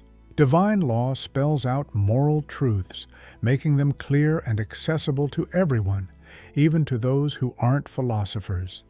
Second, it shows us our ultimate goal, a heavenly life with God, which natural reasoning can't fully grasp. Third, divine law doesn't just target actions, but also our thoughts and intentions, holding us accountable for what drives us inside. The 10 Commandments are a prime example, reinforcing what natural law already says. Don't kill, don't steal, respect your parents, and steer clear of adultery. These guidelines are validated by divine approval. Plus, divine law throws in specific religious practices like keeping the Sabbath and worshiping only one God, which aren't derived from natural reasoning alone. Now let's talk about a hot topic in Aquinas' natural law theory, the doctrine of double effect. It's a way to tackle moral dilemmas where you've got one action leading to both good and bad outcomes. So, when can you do something that might cause harm if you're after a good result? Aquinas examines this with self-defense. Can you kill someone who's attacking you to protect yourself? At first glance, it seems contrary to the rule against killing. But Aquinas argues a single action could trigger 2 results, saving your own life and causing the attacker's death. The act's morality hinges on your intention. You need to meet 4 conditions for an action with double effects to pass the ethical test. To begin with, the action has to be good, or at the bare minimum, not inherently wrong. For instance, defending yourself isn't bad by default. Then, you need to aim for a positive outcome, not a negative one. You should focus on staying alive, not on killing your attacker. Sure, the attacker's death might be expected, but it's not your primary goal. Also important is that this positive outcome shouldn't come from the negative one. You're surviving because you stopped the assault, not because the attacker ends up dead. Finally, there must be a solid reason for the action. The potential benefits must outweigh the risks. Saving your life provides a valid reason for this potential harm. This approach can be applied to really tough decisions. Take, for example, an abortion required to save a mother's life. Directly ending the fetus's life seems wrong, since it's a bad act with a good result emerging from it. Yet, removing a cancerous uterus that contains a fetus is permissible. Here, the action of removing cancer is for saving the mother, not killing the fetus. The fetus's death is just a side effect, not the intention, and the mother's survival isn't a result of the fetus's death, but the cancer's removal. It's more of an unfortunate consequence than a direct method. Thinking about wartime bombings directly targeting civilians is always wrong. But if you hit a military target situated near civilians and the four conditions are satisfied, it can be justified. The military action should be just. The aim must be the target and not civilians. The objective shouldn't be attained through civilian harm, and the significance of the target should justify the risk to civilians. Critics often contest the double effect principle. First off, the distinction between intending a result and just accepting it as unavoidable seems thin. If I know what my action will cause, isn't that almost like intending it? By doing something, knowing exactly where it'll lead, am I not choosing that outcome? Aquinas would counter that intention is about goals and means, not just predictable outcomes. I can pursue an action for its intended purpose and still regret other outcomes. Second, there's a concern that the doctrine lets people avoid moral responsibility with clever language. I could manipulate my intentions description to make my action sound okay. If I bomb civilians, I might claim I'm just aiming to damage buildings and impact morale while predicting deaths. Isn't this just an excuse? Aquinas would say self-deception is possible, but genuinely applying the doctrine demands an honest look at real intentions, not playing with words. Next is the challenge of separating acts from effects. With an abortion, why is removing a uterus seen as one action with two outcomes instead of two distinct actions, taking out the uterus and ending the fetus's life? How do we separate actions? Aquinas would state that actions are defined by their main goal, what they aim to achieve directly. Removing an organ is one action, and the effects on its contents are consequences, not part of the act. And why does intentionally causing harm matter more than just foreseeing harm? If 5 people will die anyway, why is it worse to plan their deaths than to see them die unintentionally? Isn't the outcome what truly counts? This critique relies on consequentialist views, where only outcomes matter. Aquinas would disagree. He argues that intention shapes moral character, that willingly choosing wrong impacts the will differently than when evil is just an unintended consequence. We're more accountable for our aims than for what merely happens. These critiques highlight the complexities in Aquinas' moral theory. He's trying to maintain absolute bans on inherently wrong actions while allowing tough choices in difficult situations. Double effect is his method to achieve this balance. Whether it successfully does so is a heated debate in moral and medical ethics. But setting double effect aside, let's look at broader challenges to natural law theory. First up, the is-ought dilemma. David Hume famously claimed you can't derive ought from is, meaning you can't pull moral guidelines from mere facts. It seems like Aquinas tries to do just this, examining human nature and behaviors to draw moral conclusions. So, what makes it okay to go after something just because we want it? Aren't criminals and wrongdoers acting on their urges too? Aquinas would say that not every urge is truly natural. Some match up with our rational thinking, while others come from stray desires linked to wrongdoing. Natural law is all about rational beings doing what makes sense, not just following any impulse. This then leads to the question of how we determine which urges are genuinely natural. It seems like we need some kind of moral guidance to recognize these urges, suggesting we're not really drawing moral guidance from nature, but are instead applying it to nature.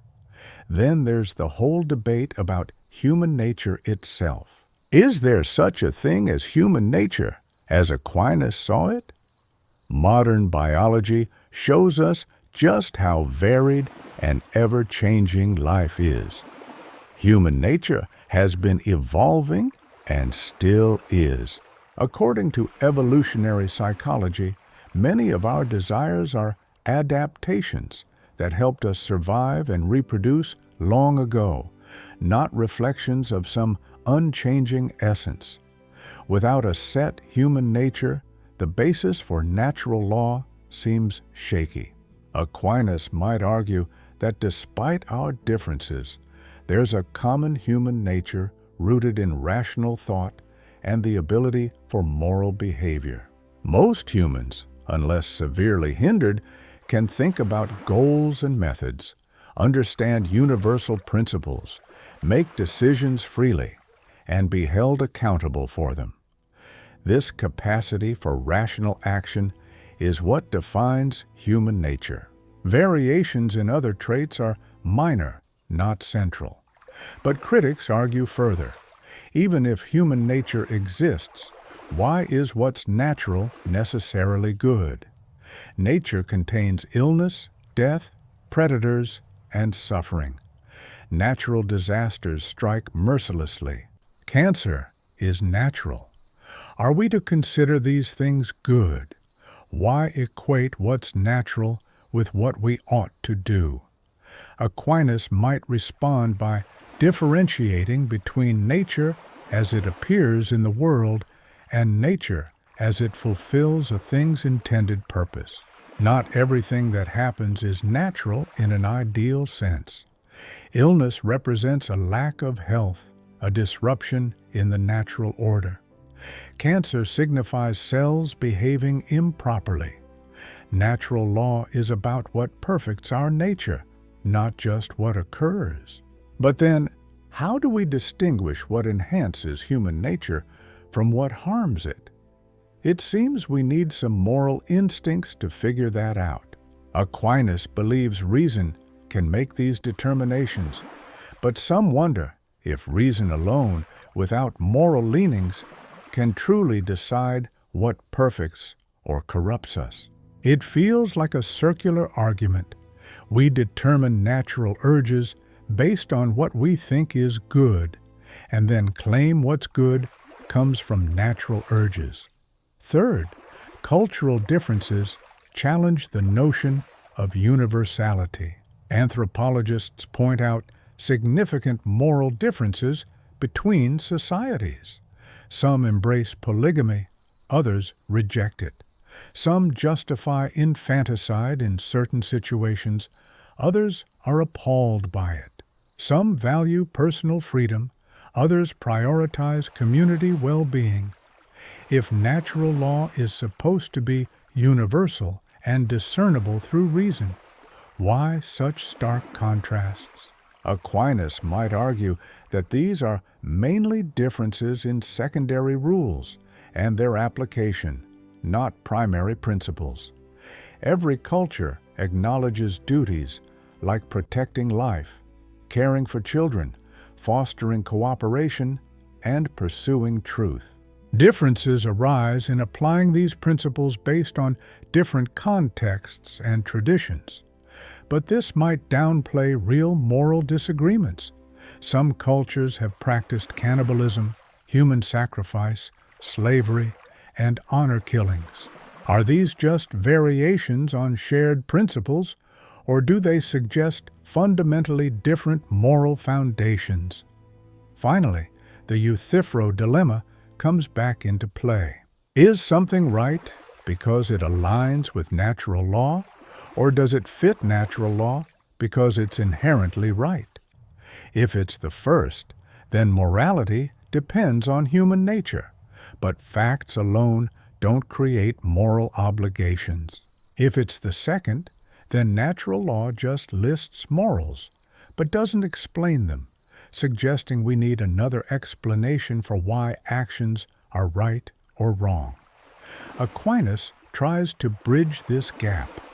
Natural law derives from eternal law, God's rational plan. Actions are right because they conform to God's wisdom, not just because God arbitrarily decrees them so. God's wisdom knows the heart of things and suggests actions that amplify their true nature. Natural law isn't a fluke or separate from Him. It's a reflection of God's intentional plan for everything to achieve its proper purpose. But here's the tricky part. Why does God's wisdom choose some paths over others? Is it because those things are genuinely good, or do they become good because God says so? If it's the former, then goodness seems separate from God's desires. But if the latter, morality starts to seem arbitrary, based on God's whims. Aquinas might argue this is a false dilemma when talking about God. To God, wisdom and will are part of His very essence. God doesn't choose good. God is good. Divine wisdom doesn't see goodness as something outside of Himself. God's own being is goodness. So, morality doesn't come off as random or detached from God, because it's His nature that defines goodness. Whether this really settles the issue or merely shifts the discussion is still a hot topic. Critics might say it ties morality to God's nature instead of His will, leaving the mystery. Why is God's nature good in the first place? Advocates argue this line of questioning misses the point. God isn't good by matching some outside standard. God is the standard, the source of all goodness, holding all perfections within Himself completely. There's also the problem of natural law, leading to seemingly rigid rules. Aquinas argues some actions are naturally wrong, regardless of the situation or outcomes. Lying is always bad. Birth control is always bad. These strict rules seem to ignore morally important details. What if lying could save the innocent? What if birth control could avert serious issues? Aquinas allows for what look like exceptions through ideas like the double effect and other fine-tuned principles. But critics see these as afterthoughts that clash with the original strictness. If exceptions can be justified by carefully weighing intentions and actions against outcomes, do the strict rules hold up? Supporters claim the exceptions aren't real exceptions. The rules remain solid, but properly applying them involves telling apart actions that outright break the rules from those that align with them, even if unfortunate side effects happen. Despite these hiccups, natural law theory remains influential. It offers a perspective on objective morality rooted in human nature and reason. It avoids the idea that morality swings on divine whims or is completely subjective. It lays the groundwork for universal human rights and questioning unjust laws and practices. Modern-day natural law thinkers like John Finnis, Germain Grisez, and Robert George have updated Aquinas' thoughts to address some criticisms. They argue that basic goods like life, knowledge, friendship, and practical reasonableness are inherently valuable, not just derived from biological drives. These goods provide reasons to act that don't hinge on religious beliefs. Morality is about respecting these goods in all our actions, never intentionally harming them, even to promote other goods. Whether this new natural law theory succeeds where traditional natural law stumbles is still debated. Critics say it faces challenges like fixed morals, cultural differences, and the foundation of moral obligations. Yet, it shows that natural law remains a vibrant tradition adapting to new questions while holding on to its core moral truths tied to human nature and made clear through reason. Part 5. The Architecture of Virtue. Morality is more than just rules to follow. It's about transforming into a specific kind of person. Virtue ethics captures this idea, and Aquinas offers a deep take on it in Western philosophy. For him, ethics is about human flourishing, about becoming our best selves. The virtue concept began with Aristotle, but Aquinas expanded on it by merging it with Christian teachings. To Aquinas, a virtue is a consistent habit that helps us do good with ease, regularity, and happiness. Virtues are less about single actions and more about ongoing behaviors that shape our identity.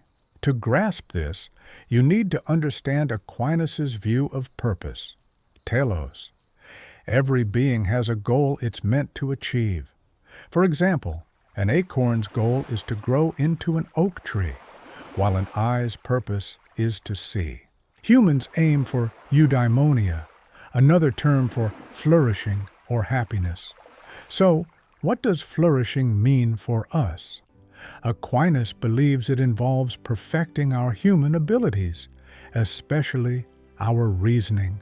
We're at our best when we think clearly, make good choices, and love the right way. Our ultimate joy comes from knowing and loving God, the highest truth and greatest good. Achieving this requires building good character through virtues. Aquinas categorizes virtues into two groups: intellectual virtues, which sharpen our minds, and moral virtues, which refine our will and emotions. Intellectual virtues include understanding core ideas, using science to explain truths, and gaining wisdom to understand major causes. They help us see reality, reason well, and grasp important truths. But knowing good doesn't mean we'll act on it, which is where moral virtues come in. They align our desires and emotions with reason, so seeking true good and feeling rightly becomes natural. A virtuous person doesn't constantly struggle against conflicting desires.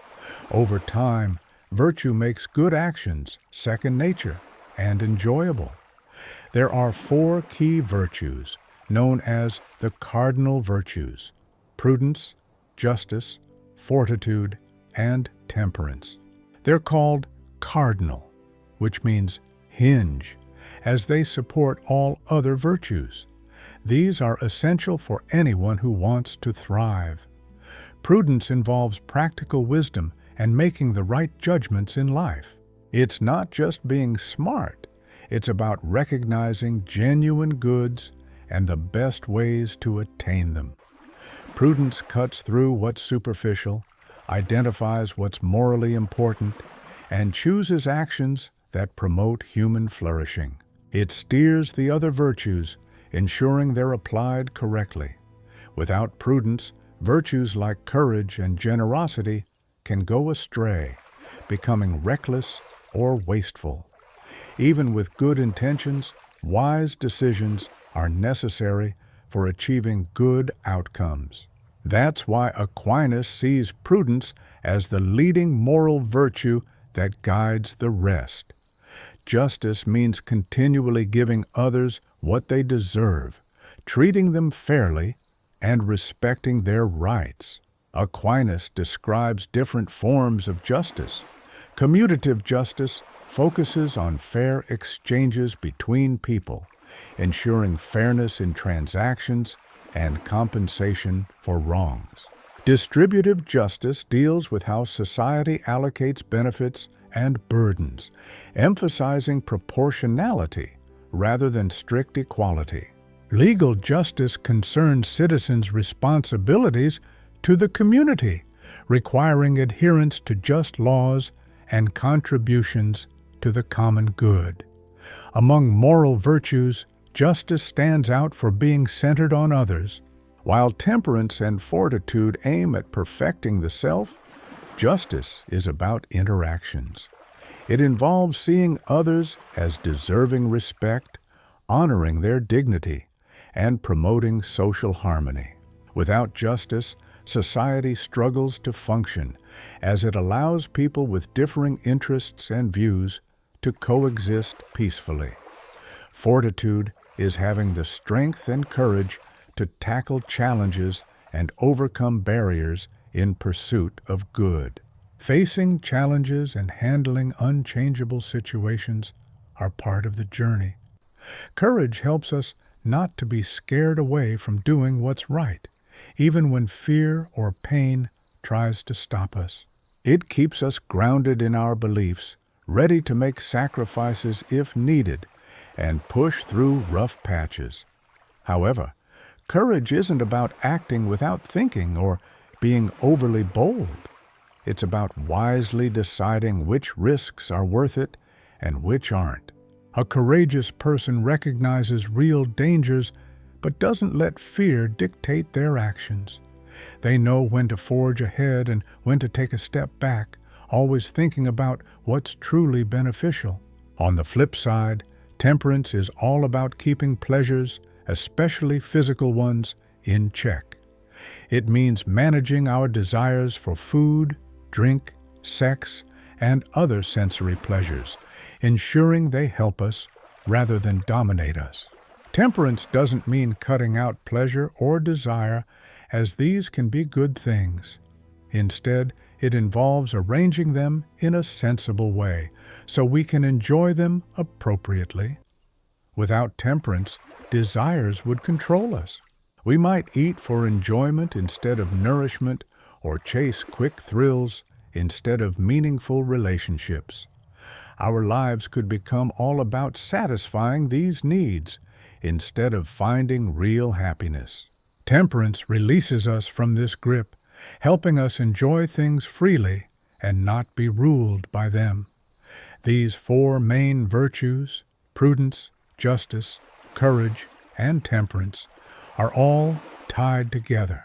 Prudence leads the way, justice shapes our dealings with others, courage fuels our actions, and temperance ensures self-control. Together, they form the foundation of moral virtue. A flaw in any of these areas points to a character issue and makes true goodness hard to achieve. But Aquinas adds another layer with virtues Aristotle didn't mention, the theological virtues of faith, hope, and charity. These are called theological because they focus on God and are given through divine grace, not human effort. They aim to perfect us for more than just earthly happiness, for eternal bliss and unity with God. Faith is the practice of believing in truths revealed by God, truths that our reasoning wouldn't reach on its own. It means trusting what God has said, accepting mysteries like the Trinity and Incarnation, and believing God's promises. Faith isn't an escape from reason, since what God reveals doesn't conflict with reason, it just surpasses it. Hope involves a solid expectation of good things ahead, especially the hope of eternal life with God. It offers comfort despite current challenges, keeping our focus on final fulfillment. Hope fights against overconfidence, the belief that salvation needs no effort, and despair, the belief that salvation is out of reach. It recognizes that our ultimate fulfillment depends on God's help, while also trusting that help will be extended. Charity is the love for God for who He is, and for others because of that same love. It stands as the greatest virtue, surpassing faith and hope, because it most deeply connects us to God and will continue in heaven long after faith and hope reach their completion. Charity transforms all other virtues, raising them to a level that aligns with eternal goals, not just temporary ones. Aquinas sees the theological virtues as crucial for human growth because our natural strengths, even with the aid of cardinal virtues, aren't enough for our supernatural goal. We aspire to know God directly, to share in divine life, connecting with God in ways that exceed our natural potential. We can only achieve this through God's grace by living through faith, hope, and charity. This idea presents a dilemma, though. If theological virtues are key to our ultimate development, and they come through grace rather than achievement, then human progress depends on something beyond us. We can't reach our perfect state on our own. This seems to challenge virtue ethics, which prioritizes cultivating character through study and practice. Aquinas addresses this by proposing cooperation between our actions and divine grace. We must prepare ourselves to receive grace through prayer, studying Scripture, participating in religious rituals, and practicing natural virtues. Grace, rather than uprooting our nature, builds on and elevates our natural capacities. If someone hasn't honed their natural virtues, they'll have a difficult time embracing and practicing the theological ones. A generous person becomes even more giving when charity boosts their natural generosity, and a brave person finds even more courage when hope enhances their bravery. But even theological virtues need regular practice and care. Faith can either grow or fade depending on whether it's nurtured with prayer and thoughtfulness or neglected thanks to life's distractions and wrongdoings. Hope can thrive when we patiently endure challenges or wither if we're too focused on temporary pleasures. Charity grows with loving actions, but shrinks when we're selfish. So even these deeper virtues need our effort and attention to flourish. However, some skeptics question if virtue ethics tackles moral dilemmas effectively. What happens when different virtues seem to clash? Like when justice demands punishment while mercy suggests forgiveness, or when courage pushes for risk-taking that prudence warns against. Aquinas would say that true virtues don't really conflict because they're guided by prudence to aim for genuine human good. Apparent conflicts usually arise from not grasping the situation entirely or mistaking false virtues for real ones. Genuine justice includes mercy, and true bravery involves careful consideration. Yet, this might make virtue discussions seem meaningless. If virtues never truly clash, if prudence always sorts things out, then virtue ethics might just boil down to practical reasoning that tells us to do what's best overall. Are virtues just different labels for good deeds in particular areas? Supporters argue that virtues provide clear guidance. Justice brings fairness and rights that might otherwise get overlooked into focus. Temperance warns us about the risks of excess that might be ignored. Courage highlights opportunities for greatness that prudence might miss. Virtues aren't useless. They shine a light on different aspects of wisdom, each emphasizing a crucial piece of living well.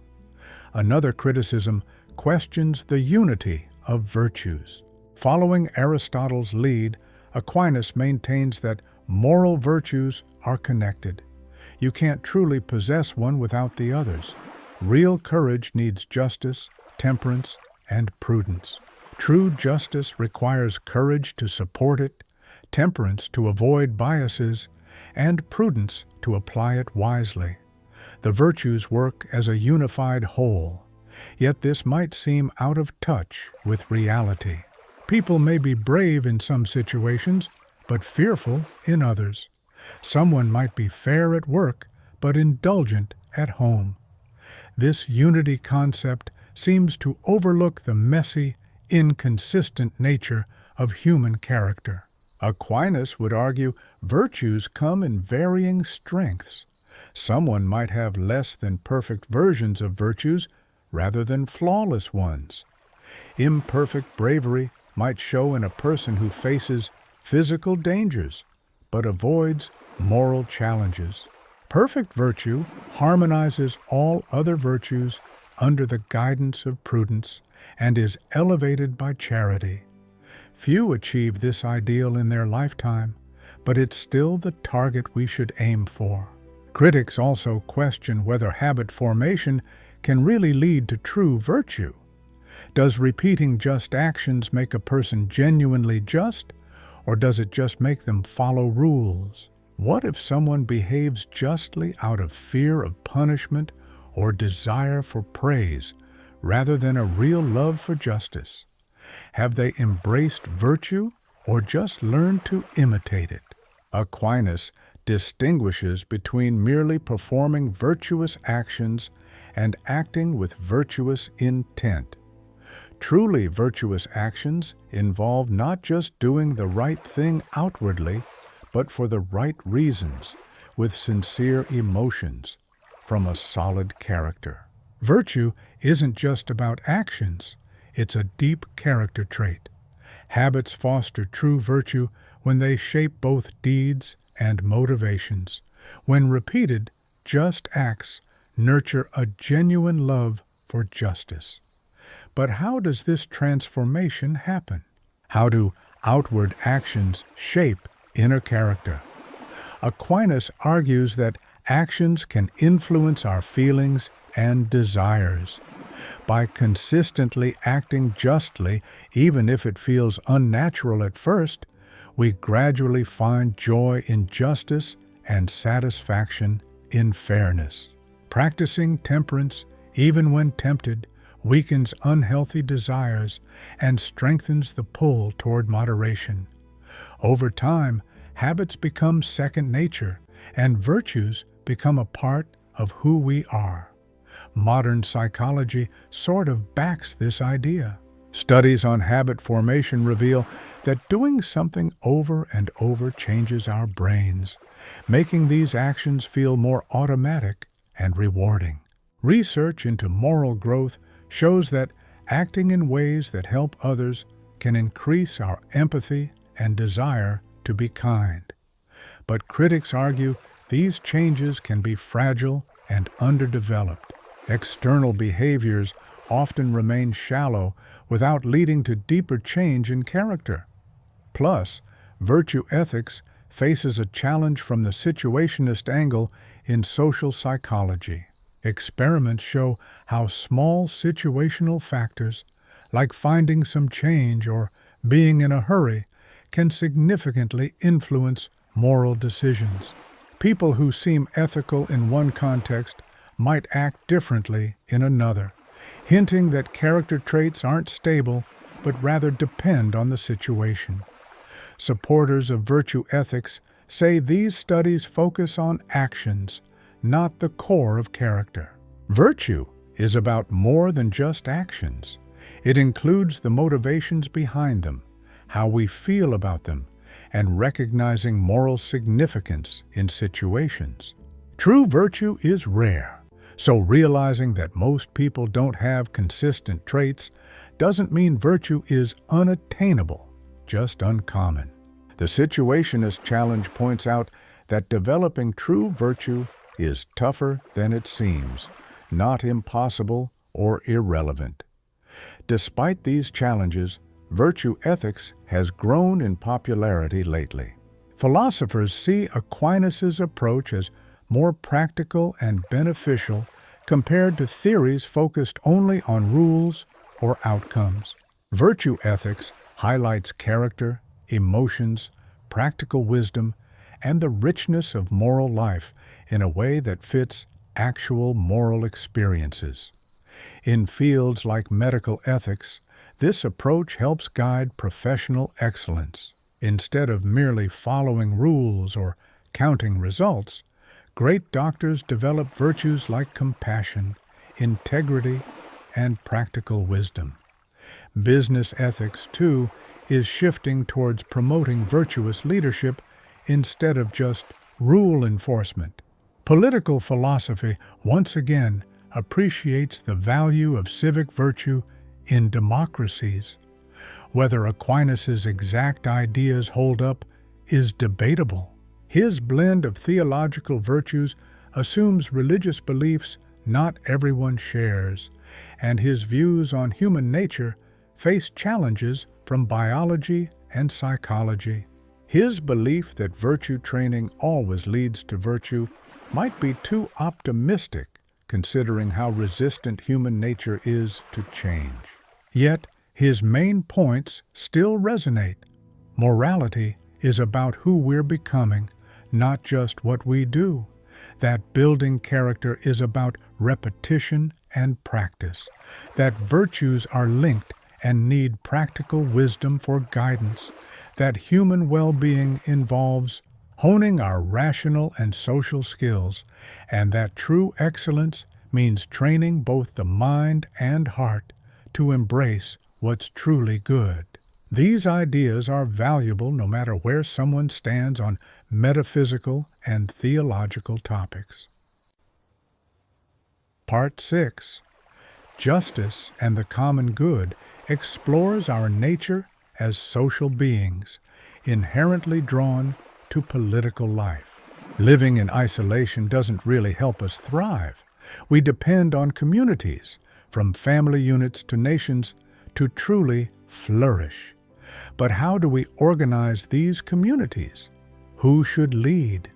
What makes authority legitimate? When should we obey? And when is it right to resist? Aquinas provides a deep dive into political philosophy, greatly influencing Western thoughts on government, law, and social justice. At its core, Aquinas' philosophy champions the common good. Political power shouldn't be about leaders getting wealthy, but about serving the whole community. The common good isn't just a sum of individual gains or the greatest happiness for the most people. Rather, it's about creating conditions where every member of the community can develop to their fullest potential, both socially and rationally. So, what constitutes the common good? First is ensuring peace and security. Without protection from external and internal threats, people can't focus on other important pursuits. Governments are responsible for national defense and maintaining domestic tranquility. Then, there's justice in social dealings. People need assurance that their agreements will be honored, their property protected, and disputes resolved fairly with just compensation for any wrongs. Thirdly, people need enough material wealth for a decent lifestyle. While governments can't make everyone wealthy, they should foster conditions where hard work can meet basic needs. Lastly, there's the moral and intellectual aspect. Communities should support education, encourage virtuous behavior, and cultivate a cultural environment conducive to human development. This brings up a crucial question. Who decides what the common good is? People often have different views about what helps them thrive, what to prioritize, and how justice and prosperity ought to look. Whose take on the common good prevails? Aquinas argues that the common good isn't just speculative or up for endless debate. It's anchored in our shared human nature and our universal needs and capabilities. While policies may vary based on context, basic aspects of the common good can be discerned through reason by examining human nature. Natural law offers us objective criteria to evaluate political systems. Yet, someone needs to hold authority to make the final decisions in pursuit of the common good. According to Aquinas, political authority comes from God, but is realized through human consent and natural social structures. People naturally establish hierarchies, parents with children, teachers with students, political leaders with citizens, each based on their role in achieving the common good. What type of government should exist? Aquinas ponders monarchy, aristocracy, and democracy. He favors monarchy, suggesting that rule by a single individual is ideal since it mirrors divine governance and allows for decisive action. A wise and virtuous king can make quick decisions, implement them consistently, and be held accountable, advantages that divided authority can struggle with. Yet, Aquinas acknowledges the dangers. If a monarch is corrupt or incompetent, harm can be widespread and tough to undo. Tyranny, where a ruler abuses power for personal gain rather than the common good, is the worst form of government because it twists an ideally superior system into something destructive. Therefore, Aquinas recommends a blend of monarchy, aristocracy, and democracy, a sole leader for decisiveness, a council for thoughtful deliberation, and citizen involvement in elections and law acceptance. This mixture limits power concentration and tyranny, while maintaining enough unity for effective governance. It incorporates the strengths of each type, reducing their significant weaknesses. Aquinas' vision has similarities with the admired Roman Republic and mildly reflects modern constitutional democracies, although he might question concepts like universal voting rights and direct democracy. He thought smart and ethical folks should have more influence than clueless or corrupt ones, but still felt everyone deserves a say.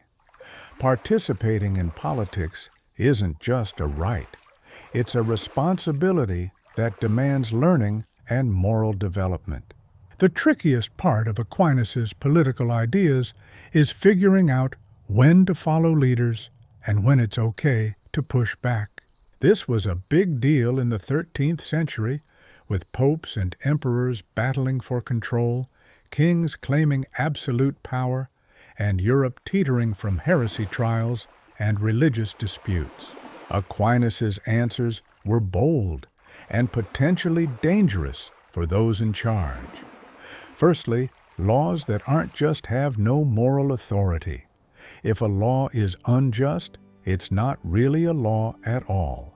It's more like an exercise of force, missing reasonableness.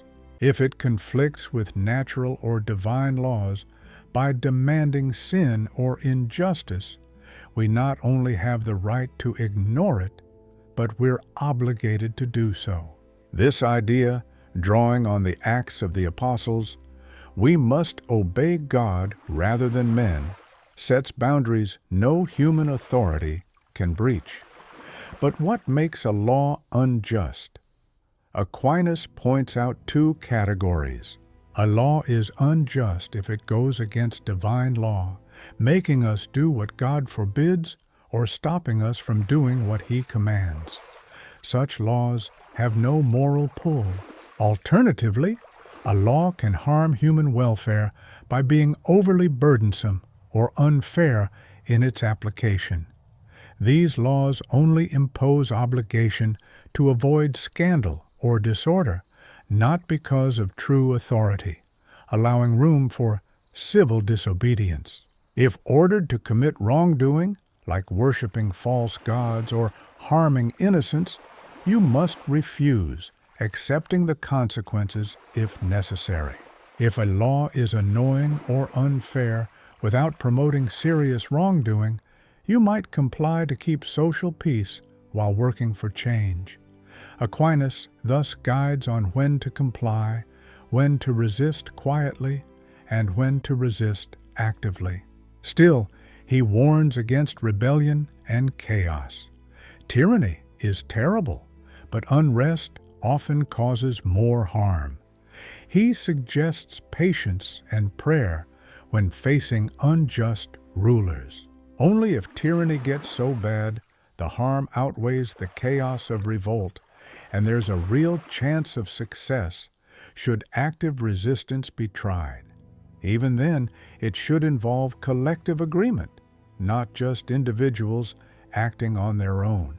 These concepts shaped later thinkers like Locke, the American founders, and Martin Luther King.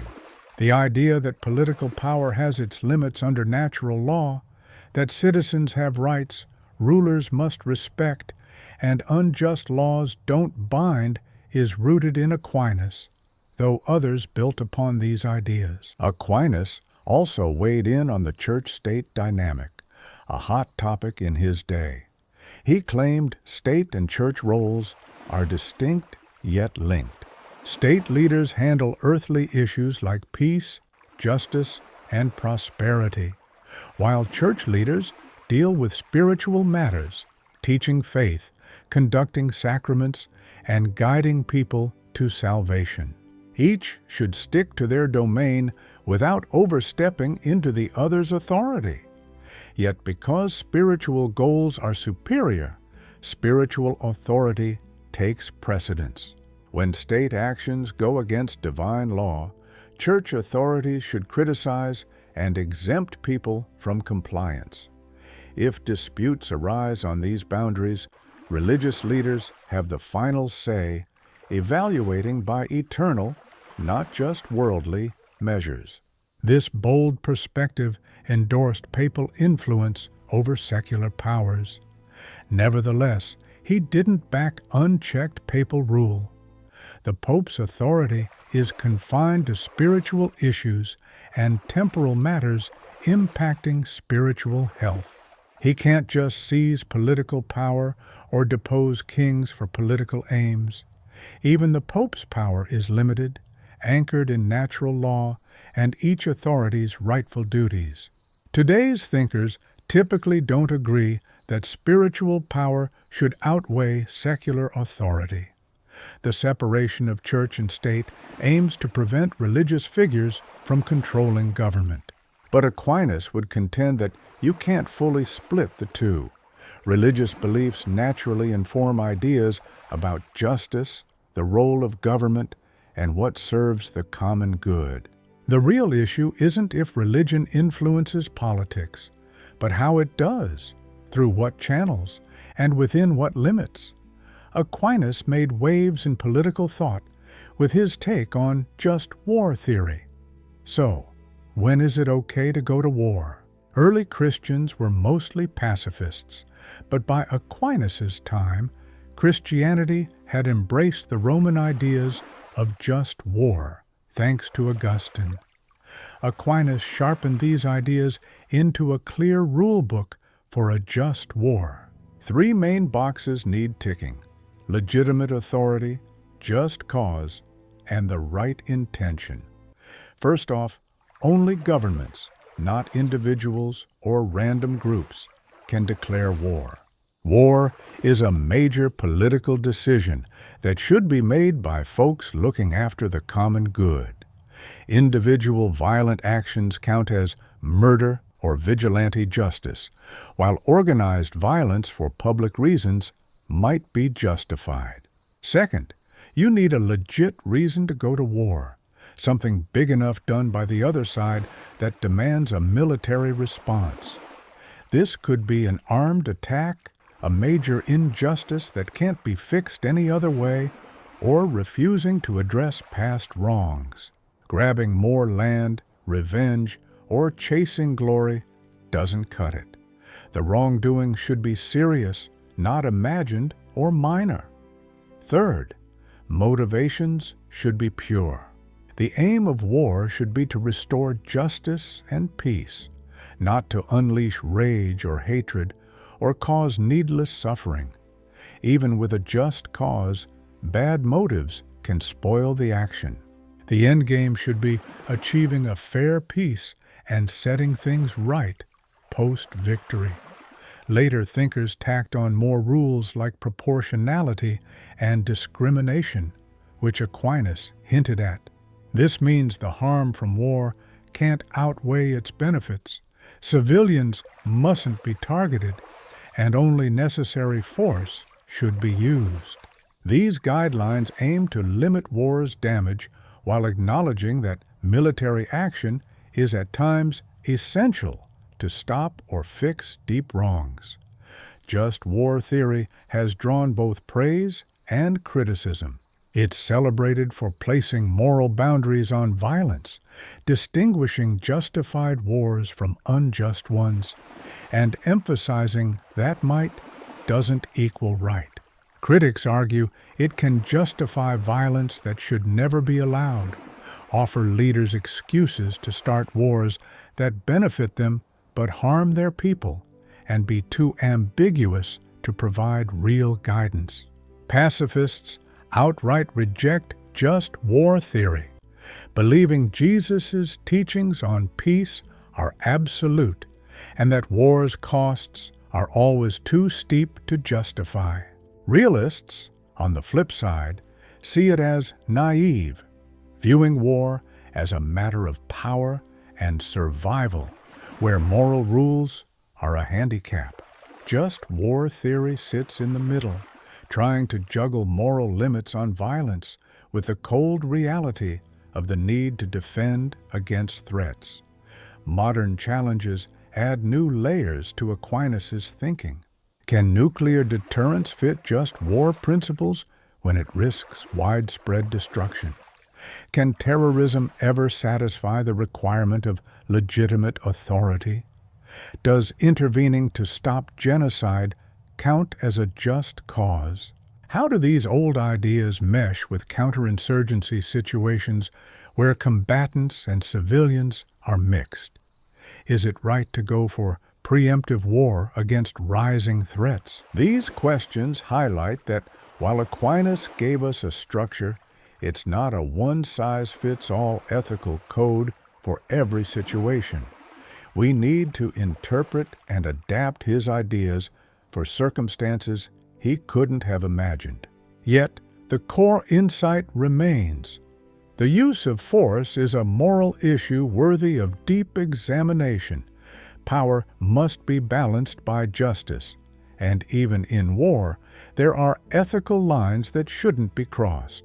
Aquinas' political ideas sometimes catch flack for being too comfortable with hierarchy and authority, seeming to defend the status quo and prioritizing the common good over individual needs. Keep in mind, medieval society was way more hierarchical, feudal, patriarchal, and authoritarian by today's standards. So, did Aquinas just go along with these inequalities? It's not that simple. Sure, Aquinas accepted natural hierarchies of authority, believing certain leadership roles are crucial for social order and human well-being. Parents should guide kids, teachers should lead students, and rulers should take care of citizens. However, he was adamant that all authority must serve the common good, and if leaders abused their power for personal gain, they were tyrants and could be resisted. He saw everyone as having equal worth in God's eyes and insisted that even the least powerful deserved respect from those in power. Would Aquinas get behind today's liberal democracy? Probably not fully. He'd probably not be on board with the extreme individualism that puts personal freedom above everything, nor would he be a fan of moral relativism that pushes aside the idea of absolute truths about right and wrong. He'd likely have issues with secularism that keeps religion out of public conversations. Plus, he'd be skeptical of unlimited popular sovereignty without checks from natural law or constitutional limits. Yet, many ideas in modern democracy echo his thoughts. Things like governments focusing on the common good rather than personal agendas of leaders, limited governments being governed by higher laws, needing the people's consent, having the right to push back against tyranny, safeguarding fundamental rights, and preferring mixed constitutions with separated powers all line up with his ideas. Even today's democratic theorists have taken pages from Thomistic thinking, but tossed the religious stuff aside. Modern Catholic social teachings have built on Aquinas' thoughts, pushing for democracy, human rights, economic justice, and international laws, while still upholding religious values like human dignity, life sanctity, family importance, and curbing state power. Whether this sticks to Aquinas' original ideas or is a fresh spin is up for debate, but it sure makes him a relevant player in political discussions. One of Aquinas' key contributions to political philosophy is his take that politics should be rooted in morality. Governing isn't just about who's in charge or getting things done. It's about fairness, enhancing human well-being, and aiming for the common good. Political authority is only legitimate when it's used for rightful purposes tied to moral principles. People have the duty to back just governments and the right to resist ones that aren't. These ideas still matter today, especially when politics can feel detached from ethics, dominated by power plays and partisan concerns, and where the common good often gets lost in the shuffle of competing interests. Part 7. Knowledge and Truth. Ever thought about how we actually know things? What links our minds to reality? And what connects our thoughts to the world around us? These big questions lie at the core of epistemology. Aquinas has some pretty detailed thoughts on this, avoiding the extremes of pure rationalism or strict empiricism. For Aquinas, our knowledge journey begins with our senses. This was quite the revolutionary idea back in medieval times when folks were hooked on Platonic and Augustinian beliefs about innate ideas and divine wisdom. But Aquinas brushes those aside. He views the human mind at birth as a blank canvas, or tabula rasa in Latin. We're not born with any concepts or principles. Everything we learn comes from our experiences, kicked off by what we perceive. Aquinas leans more towards Aristotle here, disagreeing with Plato's idea of a separate world filled with pure forms or inborn memories of the forms. He says knowledge comes from engaging with the material world. Our eyes catch colors and shapes, our ears pick up sounds, our hands feel textures. These sensations are the building blocks of knowledge. But just having senses isn't enough for real understanding. Animals sense things too, often even better than we do. Dogs have a keener nose, eagles see sharper, bats hear more acutely. But animals don't truly know like humans because they can't extract universal concepts from specific sensations. They react to exact things but don't comprehend universal truths or form judgments about reality. This is where human comprehension takes a huge leap. Our intellect goes beyond sensory experience, letting us pinpoint universal forms in particular instances. When I see horses, I notice their specifics. That brown mare, this white stallion, that young foal. But my intellect draws from these specifics the universal notion of a horse, an essence shared by all of them, despite their differences. So how does this abstraction work? Aquinas breaks it down as phantasms versus intelligible species. A phantasm is like a mental snapshot our senses create, stored in imagination and memory.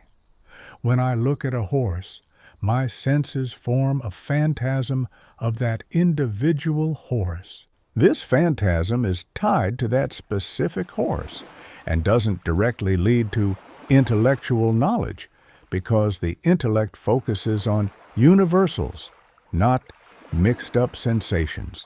The active intellect, part of our mind, interacts with these phantasms to carve out intelligible species. It shines a light on the phantasm, drawing out the universal form lurking underneath the concrete details. It's like pulling away the physical attributes to create an entirely intellectual idea our possible intellect can comprehend. Imagine it as needing light to see colors. Colors are inherent in things, but they become visible when light hits them. Similarly, universal truths lie within individual things, but become clear when illuminated by the active intellect. This is how we extract universal understanding from particular experiences. I see individual dogs, cats, horses, and from these sensations, my intellect extracts concepts like dog, cat, horse. These concepts aren't bound to the specific animals I've encountered. They capture the essence of all dogs, cats, or horses out there. But here's the tricky question. If all knowledge originates from our senses that only deal with specifics, how do we grasp universal truths that always stand, even beyond our world? Take math, for example. 2 plus 2 is always 4, no matter what's going on in our world. These truths seem to exist independently of physical things. So, if all knowledge springs from our senses, how do we understand these timeless truths? Aquinas clarifies that while the content of our knowledge begins with our senses, its form arises from the intellect itself. When we pull universal ideas from specific examples, we're doing more than just getting the gist of them. We're also noticing the fundamental links between them. Once I figure out what a triangle is and what having 3 sides really means, I immediately know all triangles must have 3 sides. This understanding doesn't come from looking at actual triangles. It comes from our intellect grasping their core concept. Similarly, once we really get certain concepts, their basic truths just pop out at us. Take, for example, the principle of non-contradiction. Something can't both be and not be in the same situation at once. Or causality, where every effect has a cause. Our minds grasp these truths naturally without needing to see them in action. They form the backbone of all logical reasoning. That's why we can be sure about some things even if our senses sometimes lead us astray, like a stick looking bent in water. When our minds engage with carefully considered concepts, they don't goof up on these self-evident facts or straightforward arguments. Mistakes happen from bad starting points, sloppy thinking, or misapplying principles, not because our mind is intrinsically flawed at understanding. However, some criticize this approach. First off, the divide between sensing and understanding might not be quite right. Modern cognitive science indicates that understanding isn't just an add-on. It's part of perception itself, involving how we interpret what we sense based on concepts and expectations. So, the clean division between sensing and understanding might not really reflect how we think. Aquinas might argue that he's talking about the logical progression of knowing things, not the chronological steps we take mentally. Even if our senses and understanding mesh, conceptually, they're different. Senses make us aware of concrete things, while understanding lets us grasp universal ideas, both mental tasks happening simultaneously, but different by nature. Second, the process of abstraction brings other questions. When I draw out the idea of horse from seeing individual horses, what's really happening? Am I uncovering a universal part found in all horses, or just mentally sorting similar creatures? If it's the former, it sounds like resurrecting Platonic ideals. If it's the latter, universals seem merely mental categorizations. Aquinas juggles these views with moderate realism. He states universals exist in three ways: beforehand, in God's mind, as ideas; during, as the shared nature in individuals; and afterward, in human minds, as abstract concepts.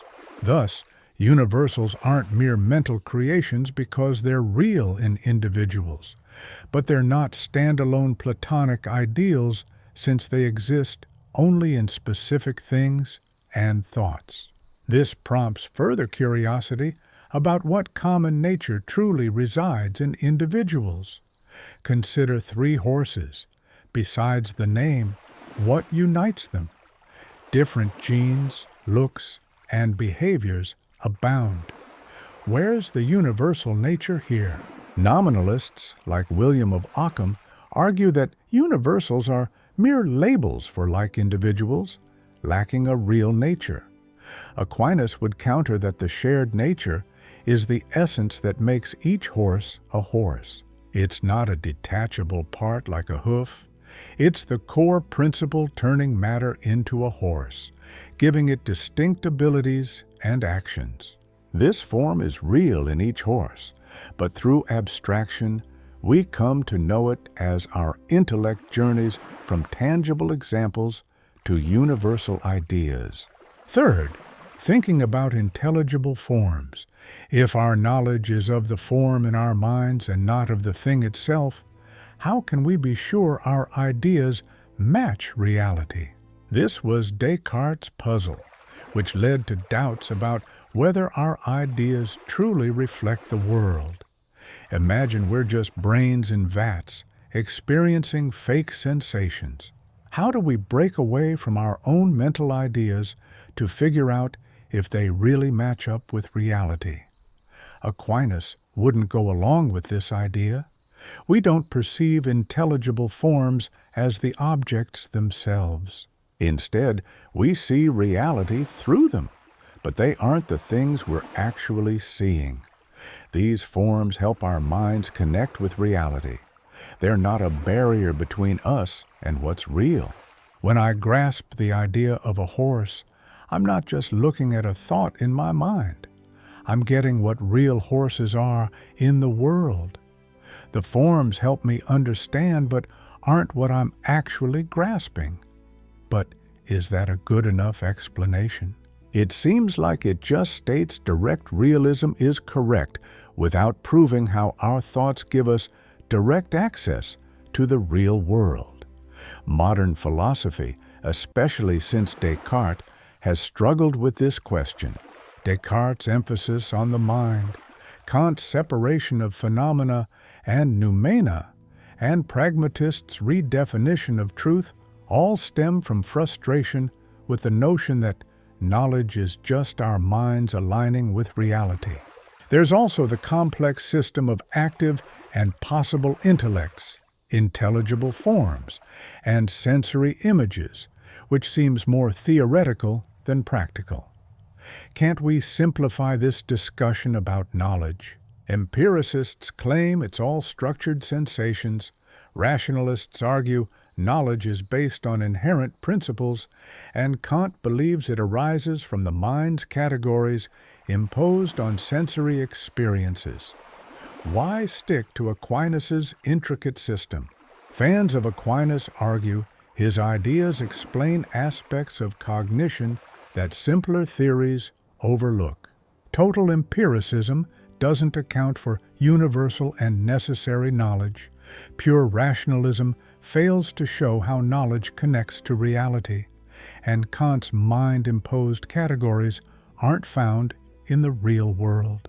Aquinas' philosophy explains both the sensory sources of knowledge and its intellectual universality, mind's active role and openness to reality, individual traits, and universal truths.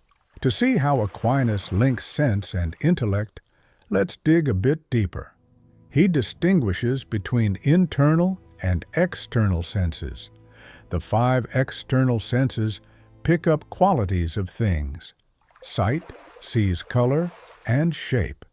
Hearing detects sounds, and so on. Besides these, we have internal senses to process and organize this input. The common sense integrates what the different external senses perceive into a single, coherent perception. For instance, when I sense an apple's color, feel its texture, and smell its scent, it's not as 5 separate experiences. This blend into one impression is thanks to common sense. The imagination keeps sensory images even when the object isn't present, allowing thoughts of absent things, recollection of past events, and future planning. Without it, understanding would be limited to what's currently sensed. The estimative power in animals or humans' cogitative power helps them judge sensory input quickly, without lengthy thinking.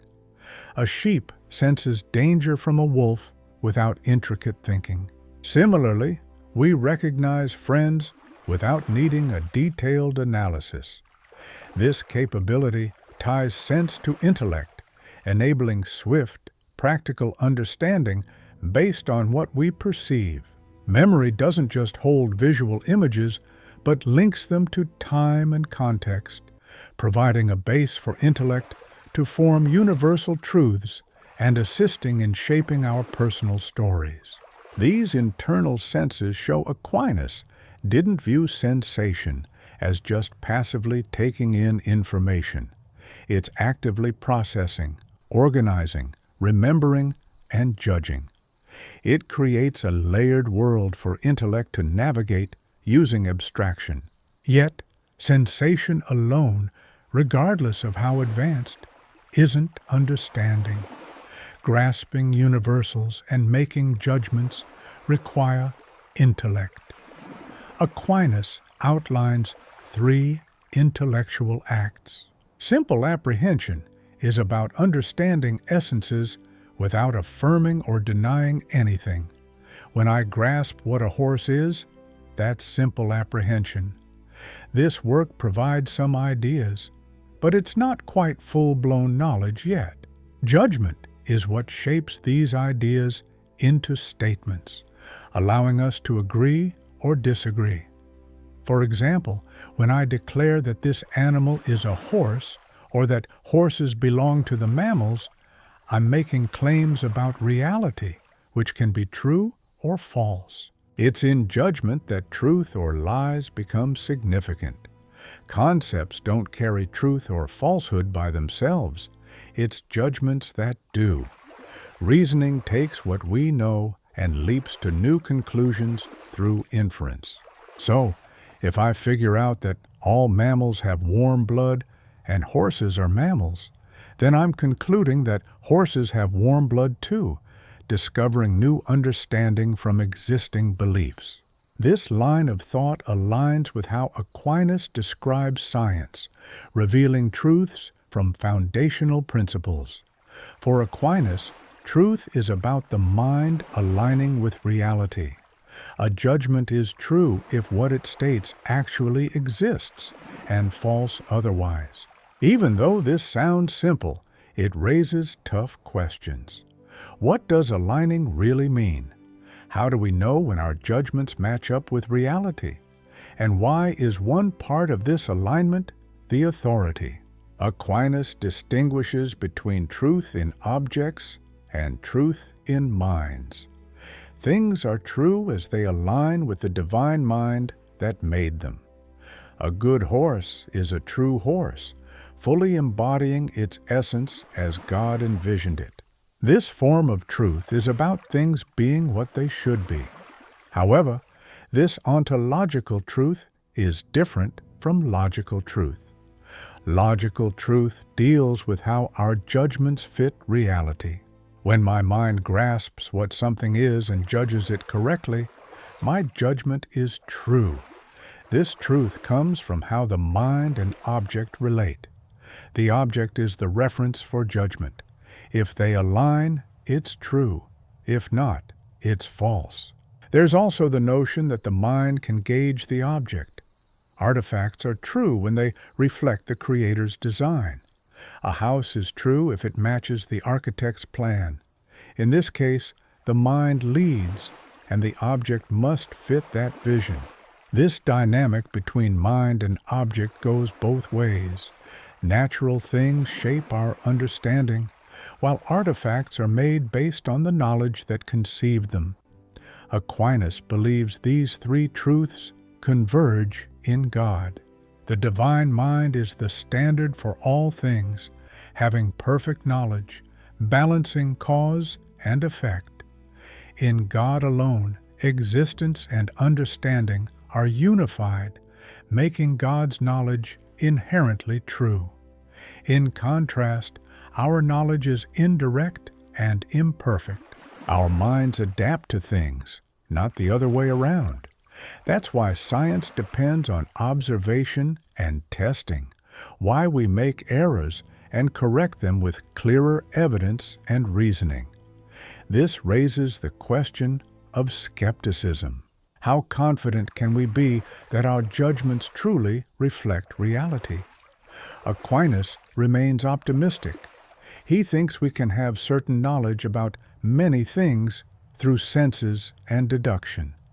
If our senses function properly, they capture true qualities. The intellect grasps real essences from sensory input. Correct reasoning from true premises leads to sure conclusions. However, Aquinas acknowledges limits. Senses can be tricked by unusual situations. Abstraction might fail if based on weak or deceptive examples. Reasoning can stumble due to faulty steps or false premises. Plus, some aspects are beyond human understanding. We can't comprehend God's essence or fully grasp non-material entities. Also, people's intellectual abilities vary. Some have sharper senses, better memory, richer imaginations, sharper intellects. Education and experience boost cognition. Sin and vice cloud judgment. Social and cultural influences shape what we find believable. While truth stays objective, our understanding of it is affected by many factors. Modern epistemology has shifted from Aquinas. Foundationalism, which proposes that knowledge rests on solid ground, has mostly been replaced by coherentism or reliabilism. The concept of correspondence truth is questioned by deflationary, pragmatic, and pluralistic theories. We've shifted from the old notion that we derive concepts solely from sensations, favoring newer theories on how concepts come to be. The idea that thinking and sensing are separate has been dismissed in favor of viewing them as linked cognitive processes. Yet, some contemporary philosophers still see value in Aquinas' perspective. His moderate realism offers a middle ground between the extremes of naive Platonism and radical nominalism. He argued that knowledge should align with an independent reality, challenging postmodern relativism.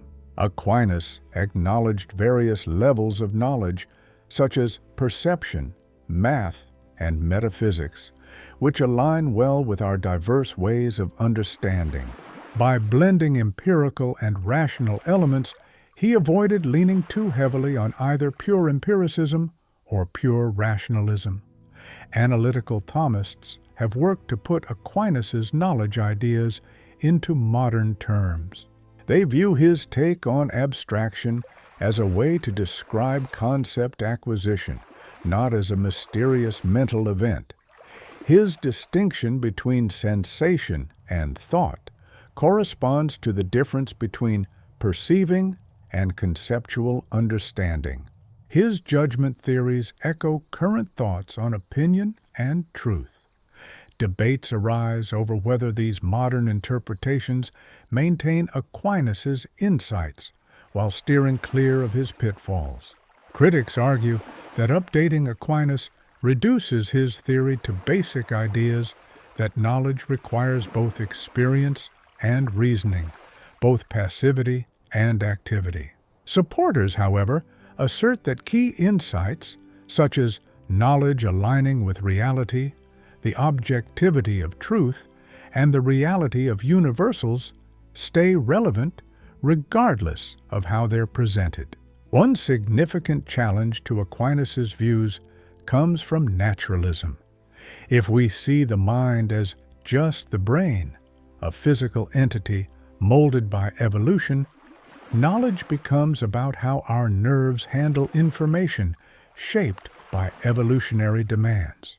There's no non-physical mind abstracting concepts or comprehending forms, just the processing of information effective in ancient settings. Aquinas might argue that naturalism falls short in explaining knowledge features like the normative aspect of truth. Beliefs should match reality, and errors are failures. There's also the necessity and universality of logical and mathematical truths, our ability to grasp abstract ideas without physical instances, and our skill in identifying and correcting mistakes through reflection. These suggest knowing involves more than physical processes, needing an explanation beyond strict materialism. Whether Aquinas' argument stands depends on broader discussions about naturalism and the mind's essence. What's certain is that Aquinas wrestled with how beings, who are physical and sensory, could truly understand universal, necessary, and non-material concepts. Whether his specific tools and methods are effective or not, the issue he addressed remains crucial. How does the human mind connect what it senses to intellectual ideas, from simple facts to necessary truths, from individual experiences to universal realities? Part 8. The Human Soul. So, what's the deal with us humans? What really makes us who we are? It seems simple, but once you dig in, it gets pretty philosophical. Are we just our physical selves, or is it all about the mind? Maybe we're some combo of the two? If it's a mix, how do these opposites work together to make a whole person? Aquinas had a pretty cool and influential view on this. He figured we're not just spirits temporarily parked in bodies, nor are we like software operating on a biological machine. Instead, we're rational creatures made up of matter and a rational soul. This perspective tries to respect both our physical and spiritual aspects without making one less important than the other. According to Aquinas, the soul isn't a separate passenger inside us, like a captain steering a ship. It's not some mystical stuff either. The soul's role is to turn matter into a living being. It's what makes a collection of cells a living body. In this sense, all living things have a soul. Plants have a soul that helps them grow, absorb nutrients, and reproduce. Animals have souls that let them feel, move, and express emotions. Humans have rational souls that can do all of that, plus think and make decisions. The soul isn't something extra slapped onto a finished body. It's what breathes life into the body and gives it specific powers. This might sound strange to us today, since we often see the soul as consciousness, individuality, or some sort of spiritual essence. But for Aquinas, it's really the principle of life that separates living entities from lifeless matter. A dead body has the same chemicals as a live one, but it lacks the soul that organizes it into a living system. In humans, The soul is different because it can perform tasks beyond what physical matter can handle. The intellect understands abstract ideas like justice and numbers, and the will can make choices that aren't just responses to physical causes. These activities involve powers not entirely tied to physical parts. Sensory experiences need physical organs to happen, but thinking doesn't require a physical organ and hypothetically could occur without a body. This leads Aquinas to a bold concept. The human soul can exist independently. Unlike plant and animal souls, which vanish with the body, the human soul keeps going without it. It's more than just a life blueprint. It stands on its own, apart from matter. When the body dies, the soul remains, but in an incomplete state. However, this sparks some tough questions. If the soul is what forms the body, how can it exist alone without one? Matter and form usually go hand in hand. Matter is just potential without form, and form without matter is hard to grasp. How can something that's supposed to organize matter exist without anything to organize? It feels contradictory. Aquinas' take is that the human soul is unique since its top functions go beyond the material world. While its basic and animal-like functions require a body, its rational abilities don't. Therefore, the soul has a way of existing that isn't completely tied to being in matter. It's both the form of the body and a separate substance that can stand alone. Though this sounds like a contradiction, it's crucial for understanding what makes us human. Critics have challenged this, both in Aquinas' time and now. Aristotelians like Averroes claimed that if the intellect isn't physical, then it must be a shared thing among all humans, not something personal. According to this view, there would be only one intellect that everyone accesses, with nothing personal surviving after death. Aquinas strongly disagreed. He argued that each person has their own unique rational soul, which is both the form of their body and a separate entity that outlasts the body. The soul's individual quality comes from its link to the specific body it animates. My soul's stuck with this body, unlike yours. Even when we kick the bucket, the soul hangs on to the body it was connected to, which makes the idea of resurrection feel pretty sensible. But Platonists and later Cartesian dualists beg to differ. If the soul can chill on its own and thrive without the body, why bother tying it to a body? They'd say humans are basically souls using bodies like short-term rentals. This simpler view shines a spotlight on the soul's independence and eternal nature. Yet Aquinas takes a different stance. People aren't just souls. I'm not just a soul with a side of body. Instead, I'm a blend of both, a single organism with both parts, sharing one life. A bodiless soul isn't a full human, just a piece of one. That's why a separated soul waits for the resurrection, to reunite with the body and function as a whole person again. Aquinas' thoughts on the union of body and soul are some of his toughest and most significant concepts. He goes against Plato by saying, we aren't just souls living in body hotels. Against materialism, he argues, we're more than bags of flesh. We're a fusion of body and soul, each needing the other for true humanity. The soul's need for the body is evident, as rational abilities might bypass organs, but they need the body for content. All our understanding starts with sensation, requiring sensory organs. Even when pondering abstract ideas, The mind uses images pulled from sensory experiences. A bodiless soul couldn't learn new stuff through normal channels, but could only mull over what it already knows. Naturally, the body needs the soul too. Without it, the body is just lifeless, unordered, and eventually breaks down into its basic parts. The soul sustains the body, making it more than just a mix of elements. But what's the link-up like between the soul and body? If the soul's non-physical and the body is physical, how do they work together?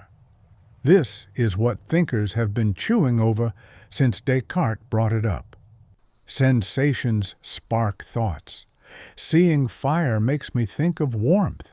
Thoughts drive actions. I decide to lift an arm, and it moves. But how do non-physical thoughts affect the physical body? Aquinas would say, that's not the full picture. Soul and body aren't two entirely separate things trying to interact. They're two essential parts of one being. It's the person who acts, not the soul or body on their own.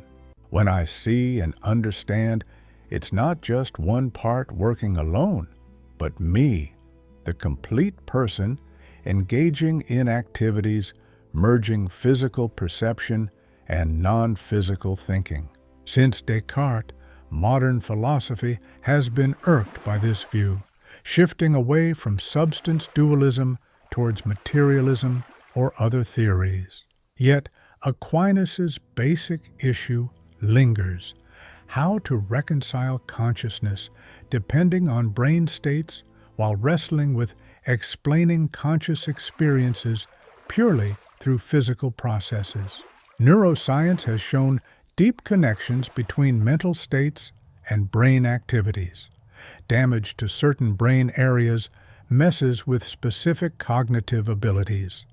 Drugs tweaking brain chemicals alter consciousness. Brain scans show patterns tied to mental states. This supports materialism, the mind as just a brain function. However, the essence of consciousness, intentionality, and morality resists purely materialist explanations. Personal experience, the focus of thoughts, and moral reasoning appear fundamentally different from raw brain processes. The hard problem of consciousness questions how brain activities lead to subjective experiences.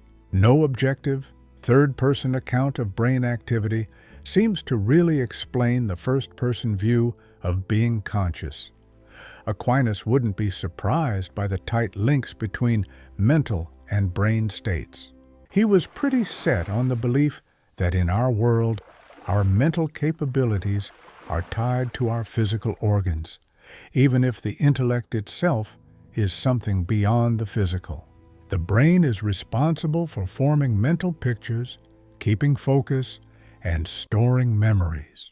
So, when something happens to the brain, our ability to think takes a hit, not because our intellect is made of matter, but because the physical parts that support it aren't doing their job properly. Yet, the intellect itself can grasp universal truths, figure out logical reasoning, and reflect on its thoughts, all things that go beyond just physical processes. The concept of justice isn't just a result of brain activity, and the number 7 doesn't have anything to do with brain states. Understanding logical truths isn't something you can measure or map out. These are things the mind comprehends beyond the physical world. Some skeptics argue that concepts and numbers are drawn from our physical world, and that logic is just about manipulating tangible symbols. But those who see a deeper nature argue that this misses the point of how we should think. Logic isn't about what we just do, it's about how we should think. Mathematical truths are unchangeable facts. Intentionality is about meaning something, not just a series of events. Aquinas didn't just think the soul had intellect, but also willpower, the ability to choose based on thoughtful consideration. Unlike animals that react to what they sense, we humans can think over choices, weigh our options, prioritize long-term goals over immediate ones, and even pass up something obviously good for a greater one. This gives us real freedom, not just unpredictability, but self-control through reason. We can resist immediate urges, analyze what's worthwhile, and focus on what we deem important. This freedom comes from the mind understanding universal value. Since our mind can imagine the ultimate good, no temporary reward is ever enough or guides our choices completely. We can always question whether something is truly worth pursuing or if another decision would be smarter. But does this type of freedom prove an immaterial soul exists? Can't a completely physical system have a mind of its own while processing information and making choices? In a way, AI makes decisions and chooses too. So, what makes human freedom genuinely unique? Aquinas would argue that true freedom is about recognizing true value, not just responding to input through a set of programmed instructions. Computers operate through codes created by people. They don't question the worth of their tasks, contemplate the purpose of their actions, or acknowledge moral obligations. Human freedom is about realizing an action should be done, not just determining the most efficient way to meet a preset goal. The fact that mind and intention exist beyond mere material parts supports the continuity of who we are throughout our lifetime. Because my soul isn't just about my physical makeup, but an existing thing on its own, I remain the same person even though all the cells in my body change. The child at 7 and the adult at 70 have no cells in common, yet they're the same person due to the same soul. However, modern ideas about what makes us us challenge this. Some argue our identity lies in the continuity of memory, traits, and the mind without needing a soul. Others claim we're fundamentally biological beings, and our identity is in our body's ongoing existence, not in the continuity of our mind. Neither perspective requires the existence of a soul. Aquinas would counter that both mental and physical continuity rely on the soul as their foundation. Memories endure because the soul preserves them. Bodies remain physically continuous because the soul molds them into living forms. Without the soul unifying everything, there's no reason why all different traits and actions come together as a single, ongoing entity. The most controversial part of Aquinas' view of the mind is his belief in the soul's natural immortality. The soul isn't made of physical stuff, so it doesn't just disappear unless something outside destroys it. It also doesn't break apart like physical objects because it's partless. Therefore, it doesn't naturally die. This kind of immortality isn't some magical extra. It's built into what the soul is, an eternal essence. But there's a catch. Once separated from the body, the soul can't do what it normally does, like learning new things through senses. It can think about what it already knows, but can't absorb new information in the usual human way, making resurrection necessary for the full human experience. But some people have doubts. For starters, if the soul is what animates the body and is linked to particular physical matter, what sets souls apart when they're no longer tied to bodies? They aren't the forms of individual bodies anymore. Do they merge into one big mind, like Averroes thought? Aquinas believes each soul remains connected to the body it once animated and is meant to reconnect, giving each soul its uniqueness. Critics, however, find this hard to accept. How can something no longer create individuality for an existing soul? Next, there's the tricky issue of forms without matter. According to Aristotle, form and matter always come together. Aquinas admits the human soul is a special case. It's a form, but more than just that. Some suggest this exception seems more tied to religious beliefs than pure logic. Then, modern science challenges the soul's immortality idea. If the brain's processes shape our thoughts, changes in brain chemistry can change personality. When the brain stops, so does consciousness, implying no soul continues. The tight link between mind and brain supports the idea that consciousness ends with the brain. Aquinas argues that, although we think with help from the brain, our intellect itself isn't material. It might use physical organs, but isn't confined by them. When these organs stop, the intellect might act differently. Critics say this claim leans more towards religious belief than hard evidence. Fourth, living without a body seems strange. A soul without a body would lack physical form. Without space and time, how does it interact with anything? With no sensory organs, how does it perceive? Without a brain, how can it think? Disembodied souls seem like minds drifting in a physical world. Aquinas admits such a state is unnatural and not ideal. He doesn't claim to fully understand how these souls function. He asserts they persist because they're inherently indestructible, with answers possibly coming from divine insight. The big question might be if seeing the soul as the body's form makes sense. As Aristotle sees it, if form is what makes matter real, how can it exist alone? If some forms can exist by themselves, why not call them immaterial entities that can shape matter?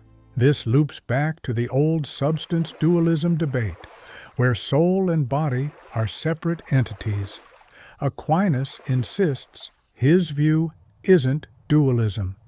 He sees humans as a single being with soul and body sharing one existence, not two linked substances. Whether his view holds up or slips into dualism or materialism remains a lively debate. Modern philosophy mostly moves away from substance dualism toward materialism, functionalism, or property dualism. These days, most philosophers think the idea of an immaterial soul is outdated, a relic from before science took the front seat. Yet, we're still stumped by the hard problem of consciousness. The disconnect between what goes on in our brains and how we actually experience things isn't easy to bridge. Concepts like intentionality and normativity aren't exactly a snug fit within a naturalistic viewpoint. Some contemporary philosophers suggest that revisiting Aquinas' idea of hylomorphism, which might have been misunderstood over time, could help us address these challenges. This perspective proposes that humans are unified beings whose mental properties emerge from, but aren't directly reducible to, their physical form. The goal is to integrate insights from both materialist and dualist views without stumbling over their pitfalls. There's some debate about whether Aquinas' ideas truly support this modern reinterpretation, especially since he believed in an immaterial intellect and personal immortality, which might not sit well with naturalism. What's undeniable is that his approach tries to root us in the physical world while acknowledging our rational capabilities, posing tough questions about human nature that still perplex philosophers today. Part 9. When Aquinas trips up. Every philosophical system has its weak spots. Even the smartest folks might make mistakes, base their arguments on shaky logic, miss important objections, or simply be limited by their era. Aquinas is no exception. To fully understand his ideas, it's crucial to identify where he goes off track, where his assumptions get tricky, and where his conclusions are questionable. This isn't about tearing him down, but offering a sincere critique. Truly respecting a thinker means digging deeply into their ideas enough to challenge them thoroughly. Some of the best critiques of the five ways come from David Hume in his Dialogues Concerning Natural Religion, and Immanuel Kant in his Critique of Pure Reason. Hume's criticisms target fundamental cosmological and teleological reasoning, while Kant questions the entire task of proving God's existence through pure logic. Hume's fallacy of composition addresses the belief that if something is true for individual parts, it must be true for the whole. Aquinas believes that if everything in the universe needs an external cause, then the universe itself must need one. But Hume contends that this isn't necessarily the case. Just because every brick in a wall is tiny, it doesn't mean the wall is tiny.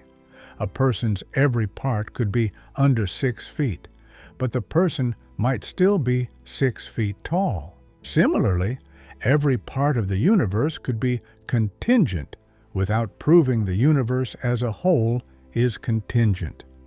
Aquinas might argue he's not focusing on aggregate properties, but on existence itself.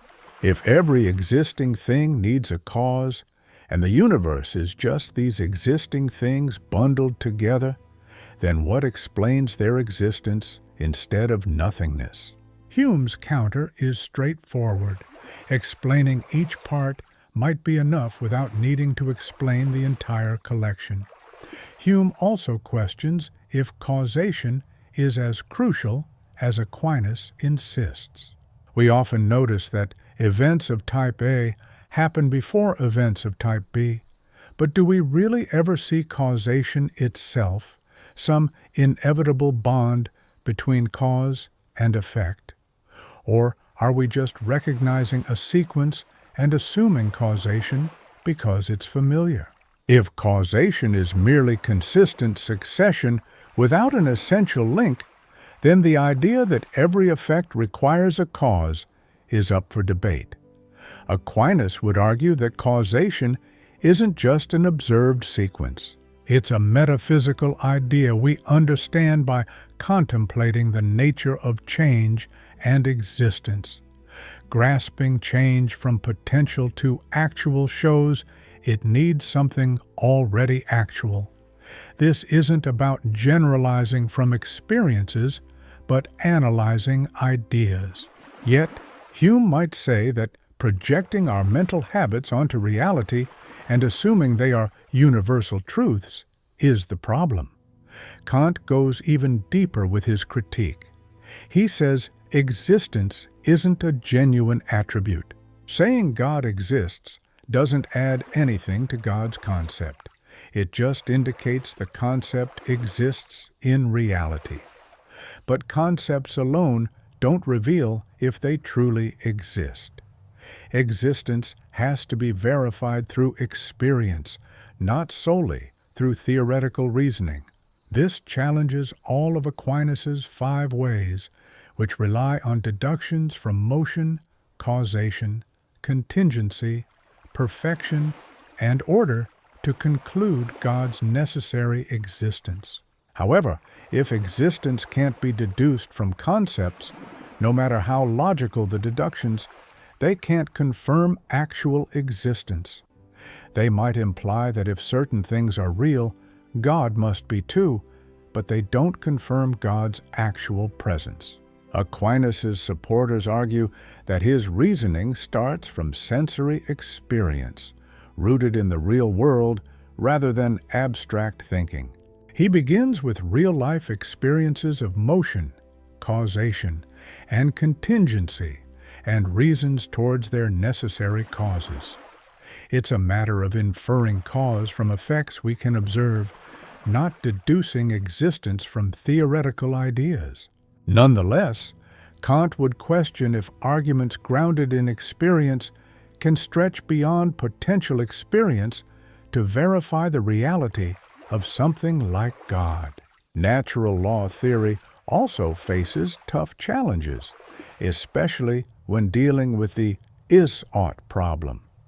Aquinas thinks about what's right and wrong by looking at what makes us human.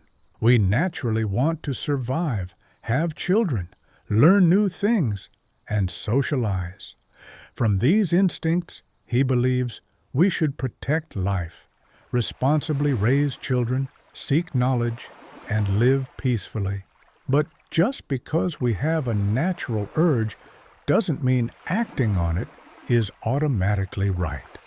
For instance, both rapists and thieves follow certain urges, but that doesn't make their actions acceptable. So, we need to figure out which urges are actually good to follow. Aquinas says that reason helps us understand which instincts complete our humanity. But how can reason work if we don't first know what's good? It's kind of a circular argument. We say urges are good if they feel right to us, but then say what's right depends on those urges. If we already believe rape is wrong, it's easy to say the urge to rape is bad. But if we didn't already know that, how would we distinguish between a wrong urge and just a natural one? Aquinas' idea that everything has a purpose, like eyes for seeing or hearts for pumping blood, faces challenges with modern biology. Biology suggests that organs evolved because they helped species survive and reproduce, not due to a grand design. Eyes enable creatures to see and thrive longer, but there isn't a universal purpose like seeing. Sexual organs pass on genes. There isn't a separate sexual purpose beyond that process. Without an inherent purpose, Aquinas' natural law loses its foundation. If nature doesn't assign purposes, then morality becomes subjective, based on our decisions. Aquinas might argue that purposes still exist even if they emerged through evolution. Hearts objectively pump blood. That's what they do. However, some critics argue that calling this a function imposes a purpose where there isn't one. A heart doesn't pump blood for a reason. It just does, and we benefit from it. The doctrine of double effect gets questioned as well. The idea that intended versus foreseen results differ morally doesn't always make sense. If I take an action knowing it will cause someone's death, how is that any less bad than intending to kill them? In both cases, I'm choosing an action that leads to death. Does merely phrasing my intention differently change its moral weight? Consider World War II bombing strategies. Allied forces bombed cities, resulting in many civilian deaths, claiming the goal was to target military resources. Civilian deaths were expected, not intended. Does that make the bombings moral? Critics argue it doesn't. Picking actions that you know will kill thousands of civilians means deciding to kill them, despite how you describe your intentions. Treating innocent lives as expendable to win the war conflicts with the idea of never treating people solely as tools. Defenders of the doctrine claim there's a meaningful moral difference between wanting a result and accepting it as a byproduct. Intentions influence actions in significant moral ways. Someone who plans a killing has different intent than someone who regrets but accepts deaths as collateral. But skeptics aren't convinced. Both involve actions resulting in death. The distinction seems more like an excuse. The doctrine is easy to misuse. Clever moral reasoning can twist any action to fit those four principles. I'm not aiming to kill civilians. I'm just trying to break the enemy's morale by targeting their cities, with civilian casualties just a side effect. Or, I'm not intending to end the fetus's life. I'm just removing the uterus, with the fetus's death merely anticipated. By skillfully rewording things, almost anything can be justified. Aquinas' metaphysical ideas also clash with modern physics. The idea that there's a gap between potentiality and actuality assumes change is fundamental. But modern physics suggests ultimate reality might not change at all, like a four-dimensional block universe where past, present, and future coexist. Our sense of change might simply be our experience of moving through time rather than something fundamental.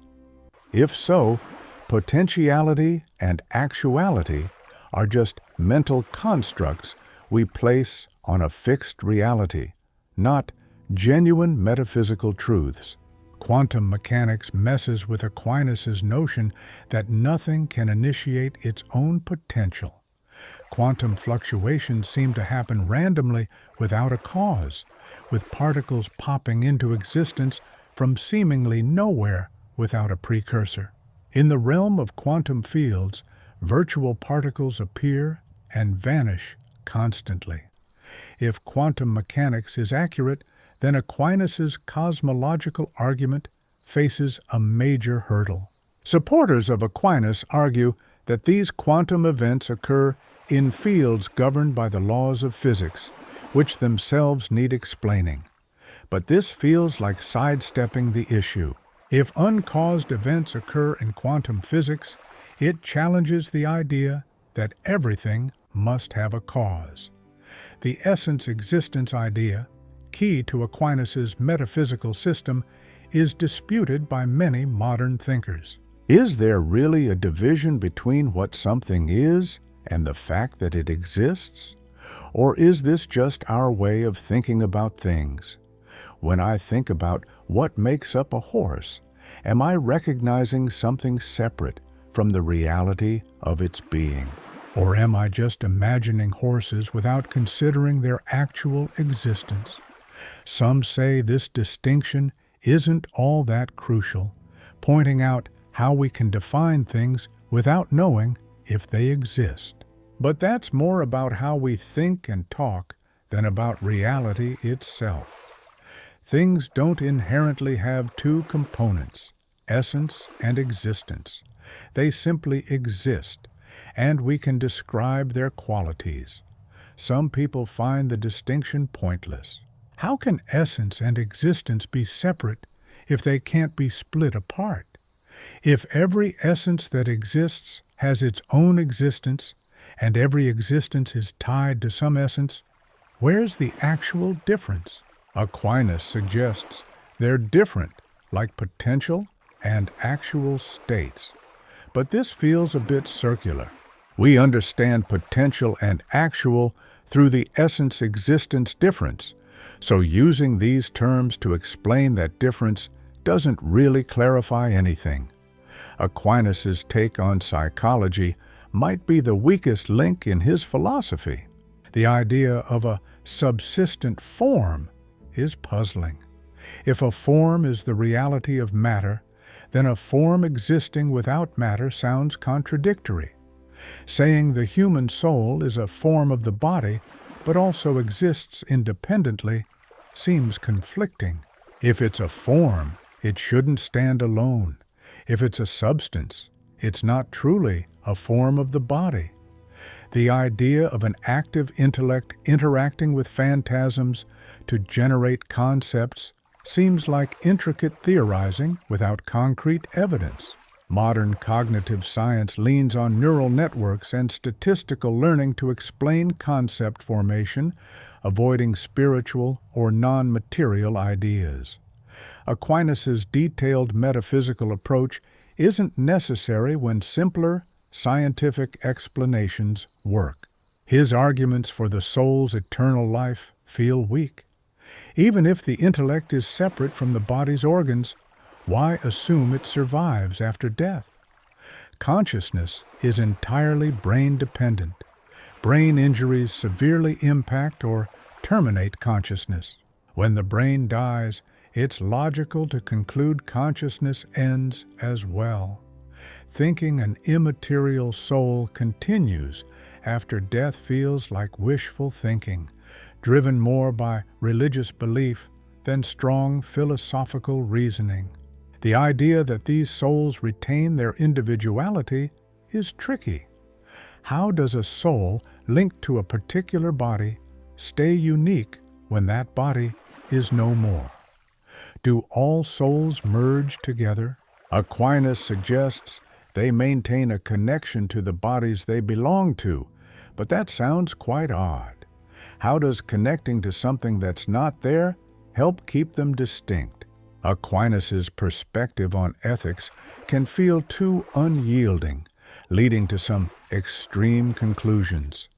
His notion of natural law enforces strict prohibitions that sometimes ignore essential moral concerns. He insists lying is wrong, even to protect an innocent person from a murderer. Contraception? Always wrong, regardless of circumstances like disease or poverty. Suicide? Never okay, even for someone in unbearable pain. These absolute stances seem colder than what we'd expect good moral reasoning to be.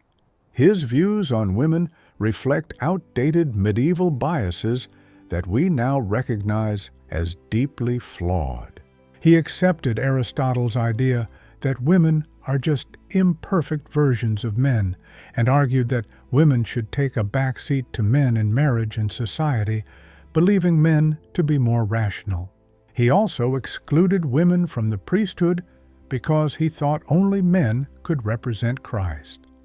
These weren't minor oversights, but were woven into his whole philosophical outlook, shaped by his understanding of nature and law. By today's measures, his stance on enforcing religious beliefs can seem really unsettling.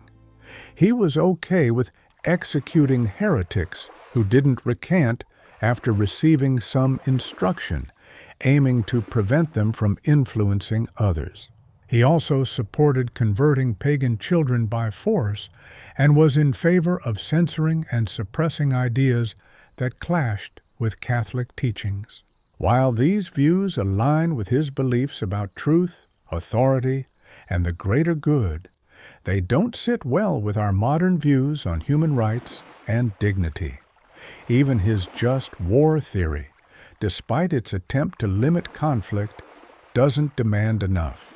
The idea of having a just cause can accommodate all sorts of questionable reasons. Right intention is often vulnerable to self-deception. These concepts don't really prevent wars because every nation believes it's acting justly. History shows us that just war theory has often been used to justify wars we now see as anything but fair. Perhaps the core issue is that Aquinas' entire project is grounded in ideas that modern thinking has challenged.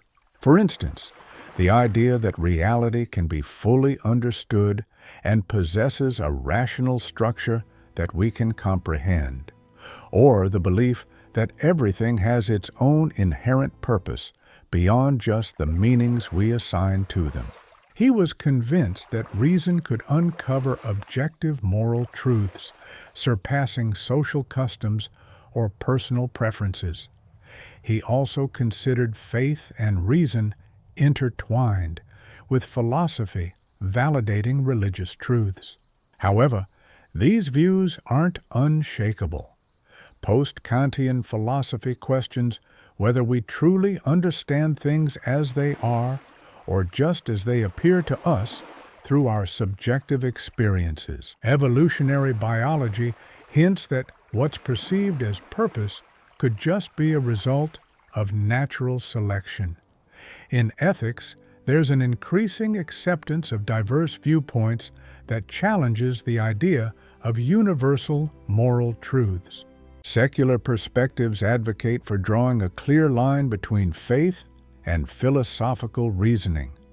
If these foundational ideas don't hold, Aquinas' whole framework starts to unravel. Without genuine purpose, natural law loses its foundation. Without confidence in reason's grasp of reality, the five ways hold no weight. If objective moral truths don't exist, his virtue ethics becomes just one option among many. Without a harmony of faith and reason, his entire system falls apart. But it's important not to overstate things here. Critiques shouldn't be taken as complete rejections. Just because Aquinas' ideas go against the grain today doesn't mean he's wrong and we're right. Maybe modern thinking has gone astray. Perhaps rejecting teleology was a misstep. It's possible doubting the power of reason leads to its own traps. Moral relativism might not actually make logical sense. In listing these objections, the goal isn't to dismiss Aquinas, but rather to gain a deeper understanding of his ideas, identifying the assumptions, the weak points in arguments, and where conclusions might need refinement. Genuine critics appreciate the strength of his ideas while also noting their limitations. True supporters recognize the issues, but argue they are fixable, or that his broader system retains value despite them.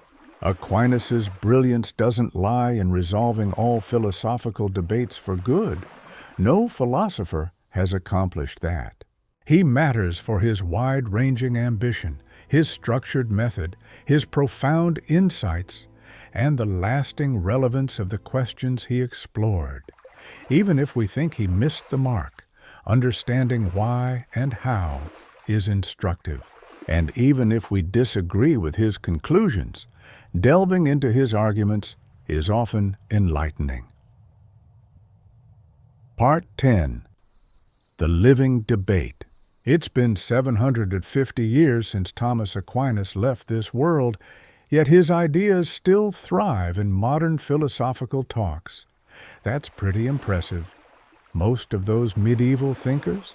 Well, they usually catch the interest of history fans, offering glimpses into the past, but not really shaking up current debates.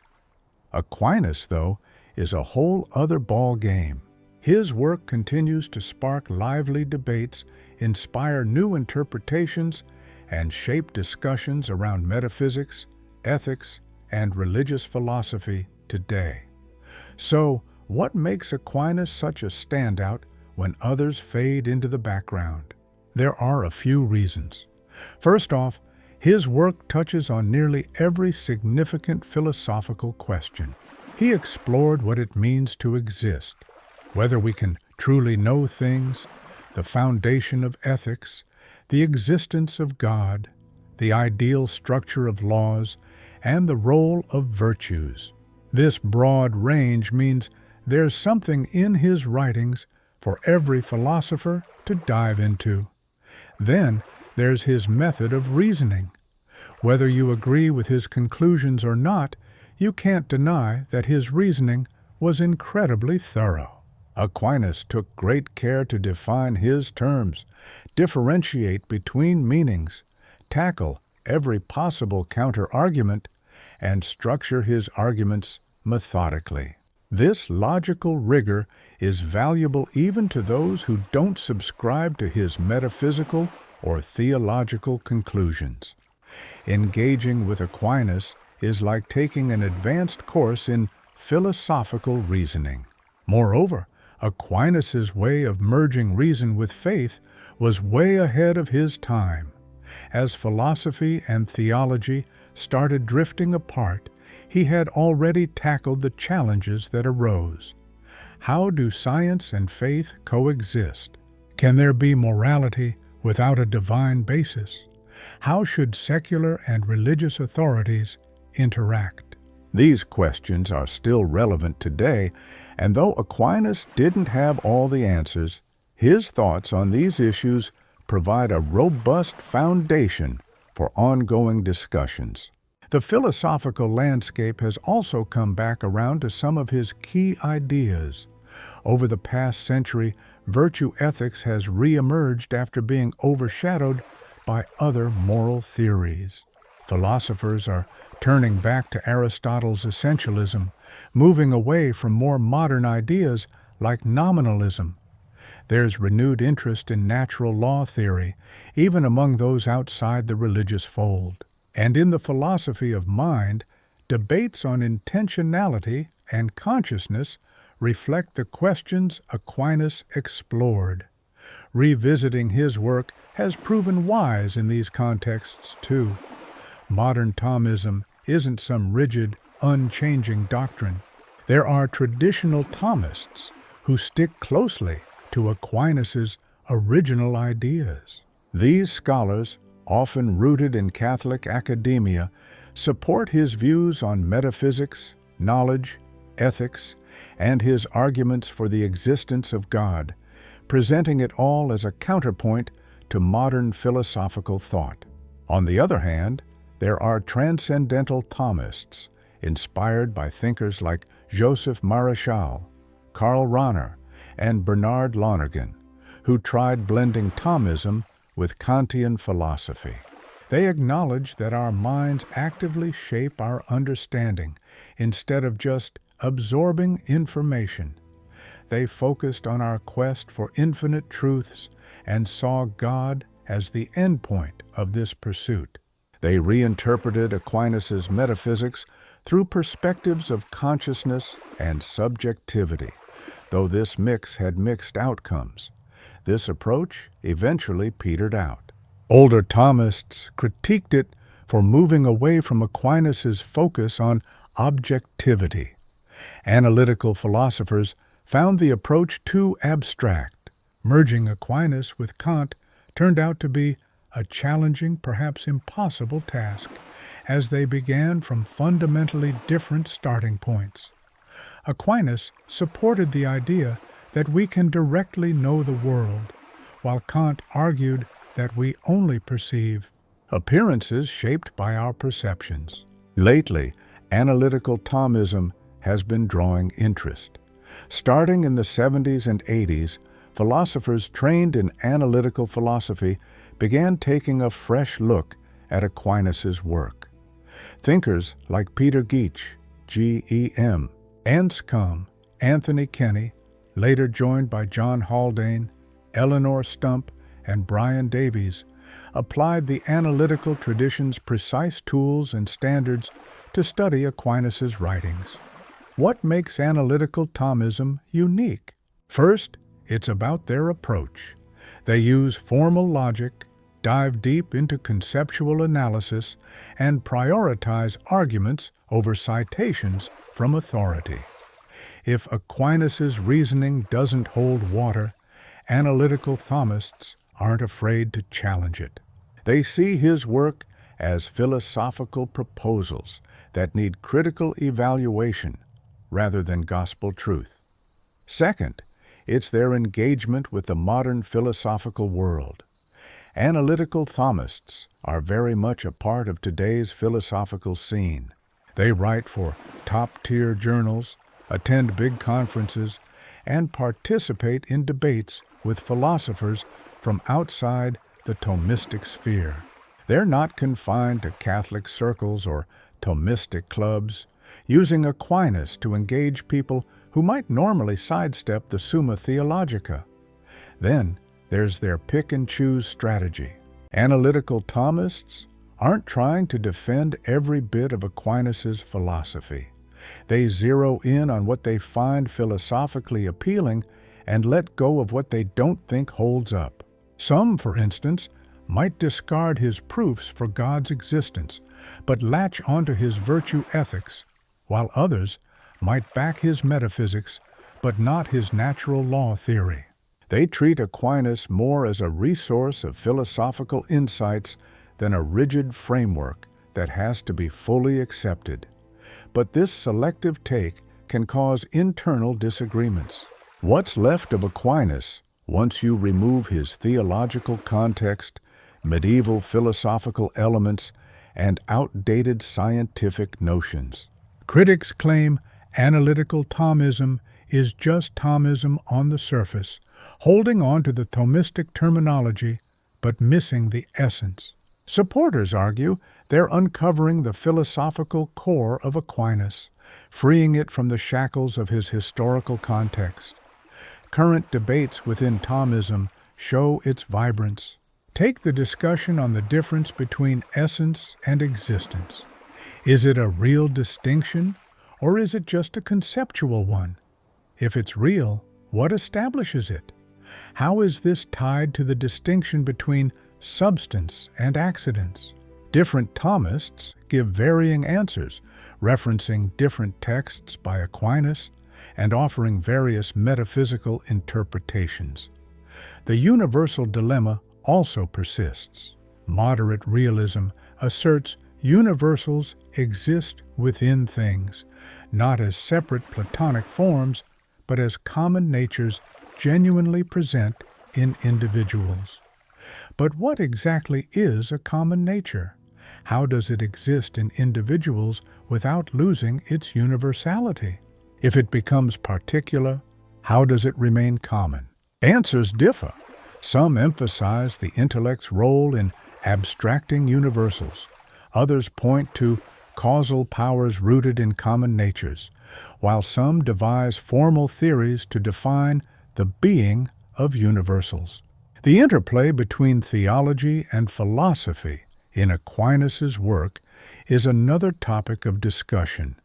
Did he really separate them, allowing philosophy its independence, or was his philosophy seen as always being in service to theology, influenced by Christian doctrine?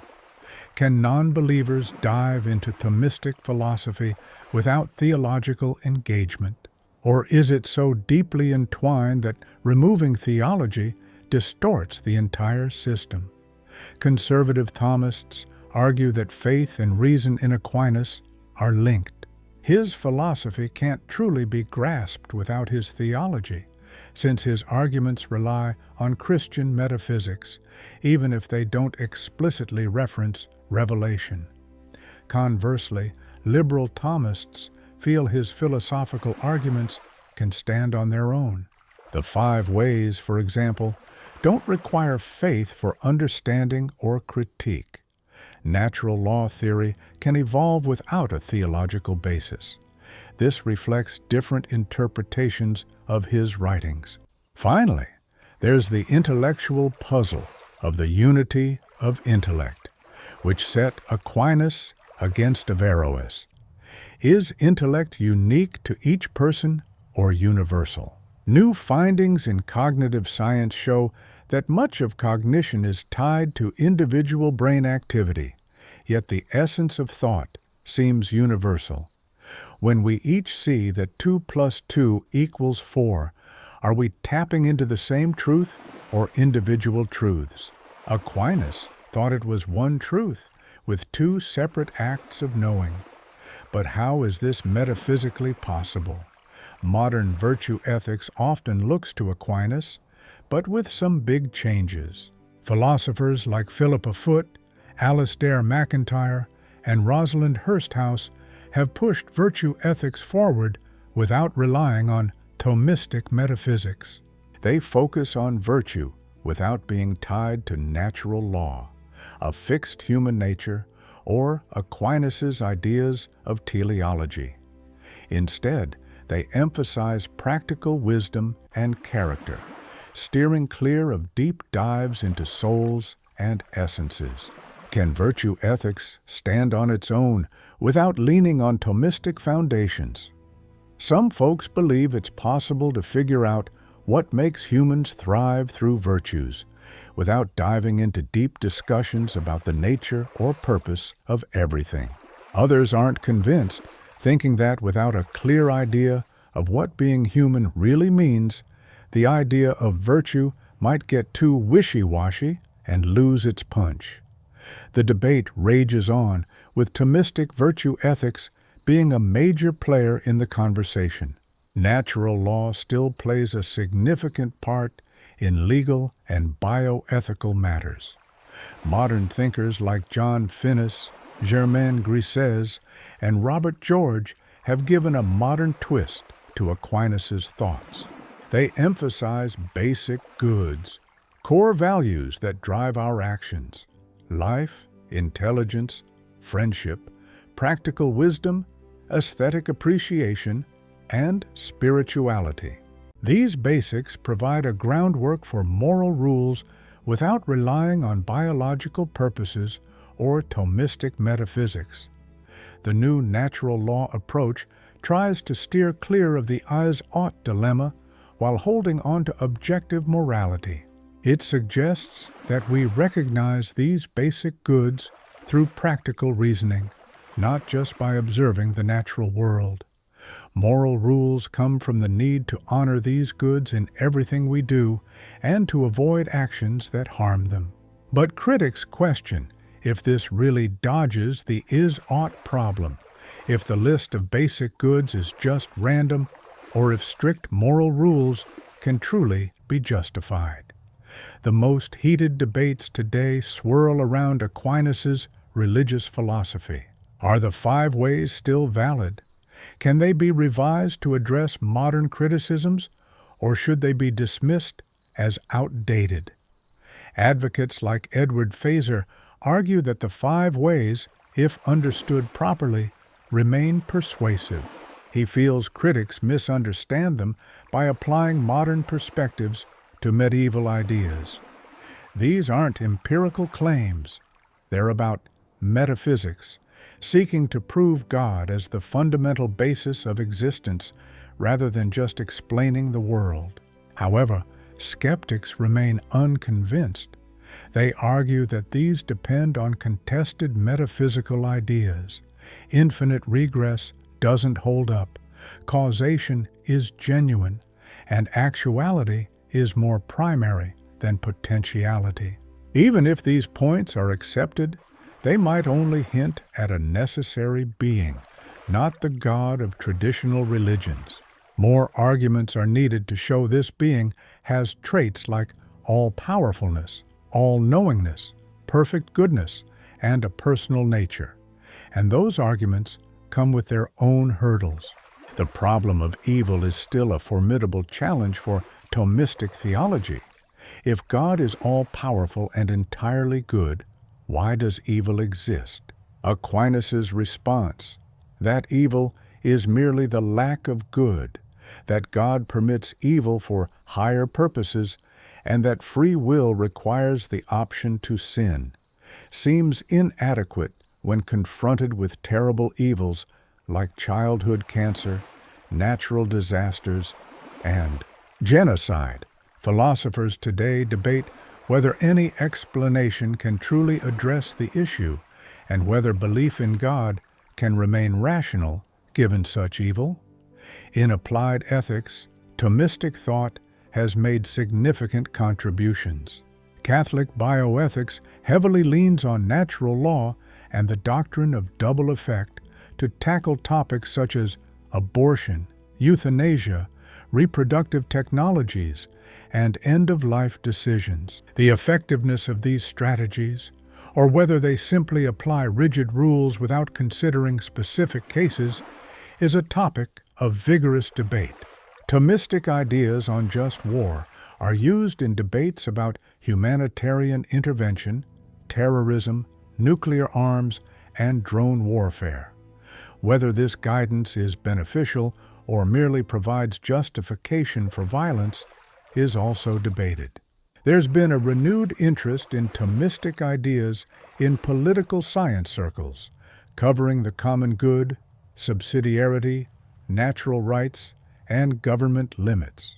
Facing off against libertarians who emphasize personal liberty over societal duties, and communitarians who value community goals over individual needs, Thomists offer a middle path. People are naturally social, but societal health is about enabling personal success, not pushing community goals over individual ones. Whether this balanced approach holds up or tends to one extreme is debated. Does emphasizing the common good restrict personal freedoms? Does focusing on individual rights weaken community ties? How should conflicting values be balanced? These issues show that Thomistic political thought is far from a settled system and continues to fuel discussion. The big question now is whether Aquinas' ideas can effectively engage with philosophies beyond the Western tradition. Christian missionaries once carried Thomistic philosophy into Asia, Africa, and Latin America, often imposing it as a European mold onto local traditions. Can Thomistic ideas illuminate Confucian ethics? Could natural law converse with Buddhist metaphysical views? Is there space for Aquinas' thoughts about God to align with Hindu theology? Some folks believe so, suggesting that major questions about being, knowledge, morality, and God transcend cultural borders. Though shaped by their own cultural background, Thomistic ideas address universal human concerns. Yet others disagree, viewing Thomism as deeply entrenched in Western roots, heavily influenced by Greek philosophy and Christian doctrines, making its application to different traditions seem like philosophical overreach. The truth likely sits somewhere in the middle. Genuine dialogue is possible, but it demands humility, a willingness to understand, and the recognition that Thomism isn't the sole guardian of wisdom. Looking ahead, what future awaits Thomism? 3 potential paths emerge. First, a continued decline. As secular thinking grows, philosophy leans towards naturalism, and Catholic institutions wane, Thomism might fade into history. However, this is doubtful, considering the renewed vigor of analytical Thomism and the enduring interest in virtue ethics and natural law. Second, it might endure as a niche perspective, thriving in circles of conservative Catholics and philosophers who cherish it, adapting as it dialogues with current thought, even if it stays somewhat outside of mainstream philosophy. This option seems most likely. Thomism won't dominate or disappear, but will persist as one among many philosophical choices, leaving its mark in some areas and being neglected in others. Lastly, there might be an unexpected resurgence. Philosophical trends are unpredictable. Frustration with naturalism's inability to explain consciousness, intent, and morality could steer philosophers back to Aristotelian Thomistic metaphysics. Disenchantment with post-Kantian approaches might rekindle an interest in pre-modern realism, or perhaps social and ethical crises will make natural law and virtue ethics more attractive. Unlikely, but possible. What's certain is that Aquinas will remain a topic of discussion. Each generation must reassess his work, deciding what to embrace and what to set aside. This isn't about conserving the past, it's a philosophical necessity. His issues are perpetual. His arguments are among the sharpest in philosophy. His system represents an intellectual high point. Even Thomism's critics benefit from engaging with it. Aquinas helps clarify alternatives and strengthens philosophical skills through critique. Accepting his insights enriches contemporary thought.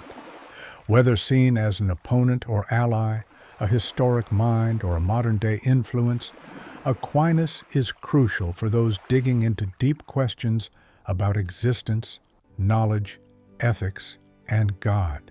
Final judgments should be fair. Aquinas didn't fully achieve his grand goals, blending faith and reason comprehensively, offering irrefutable proof of God, establishing an absolute ethical foundation, or understanding reality entirely. No philosopher fully triumphs in such ambitious quests. Nonetheless, his efforts left a lasting mark on philosophy, introducing rigorous debate techniques, precise metaphysical distinctions, complex ethical frameworks, and insightful views on human nature.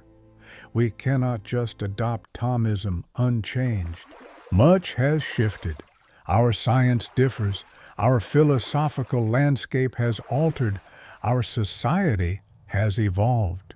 But Aquinas shows us how to engage philosophically, methodically, meticulously, systematically, and with an openness to follow truth wherever it leads.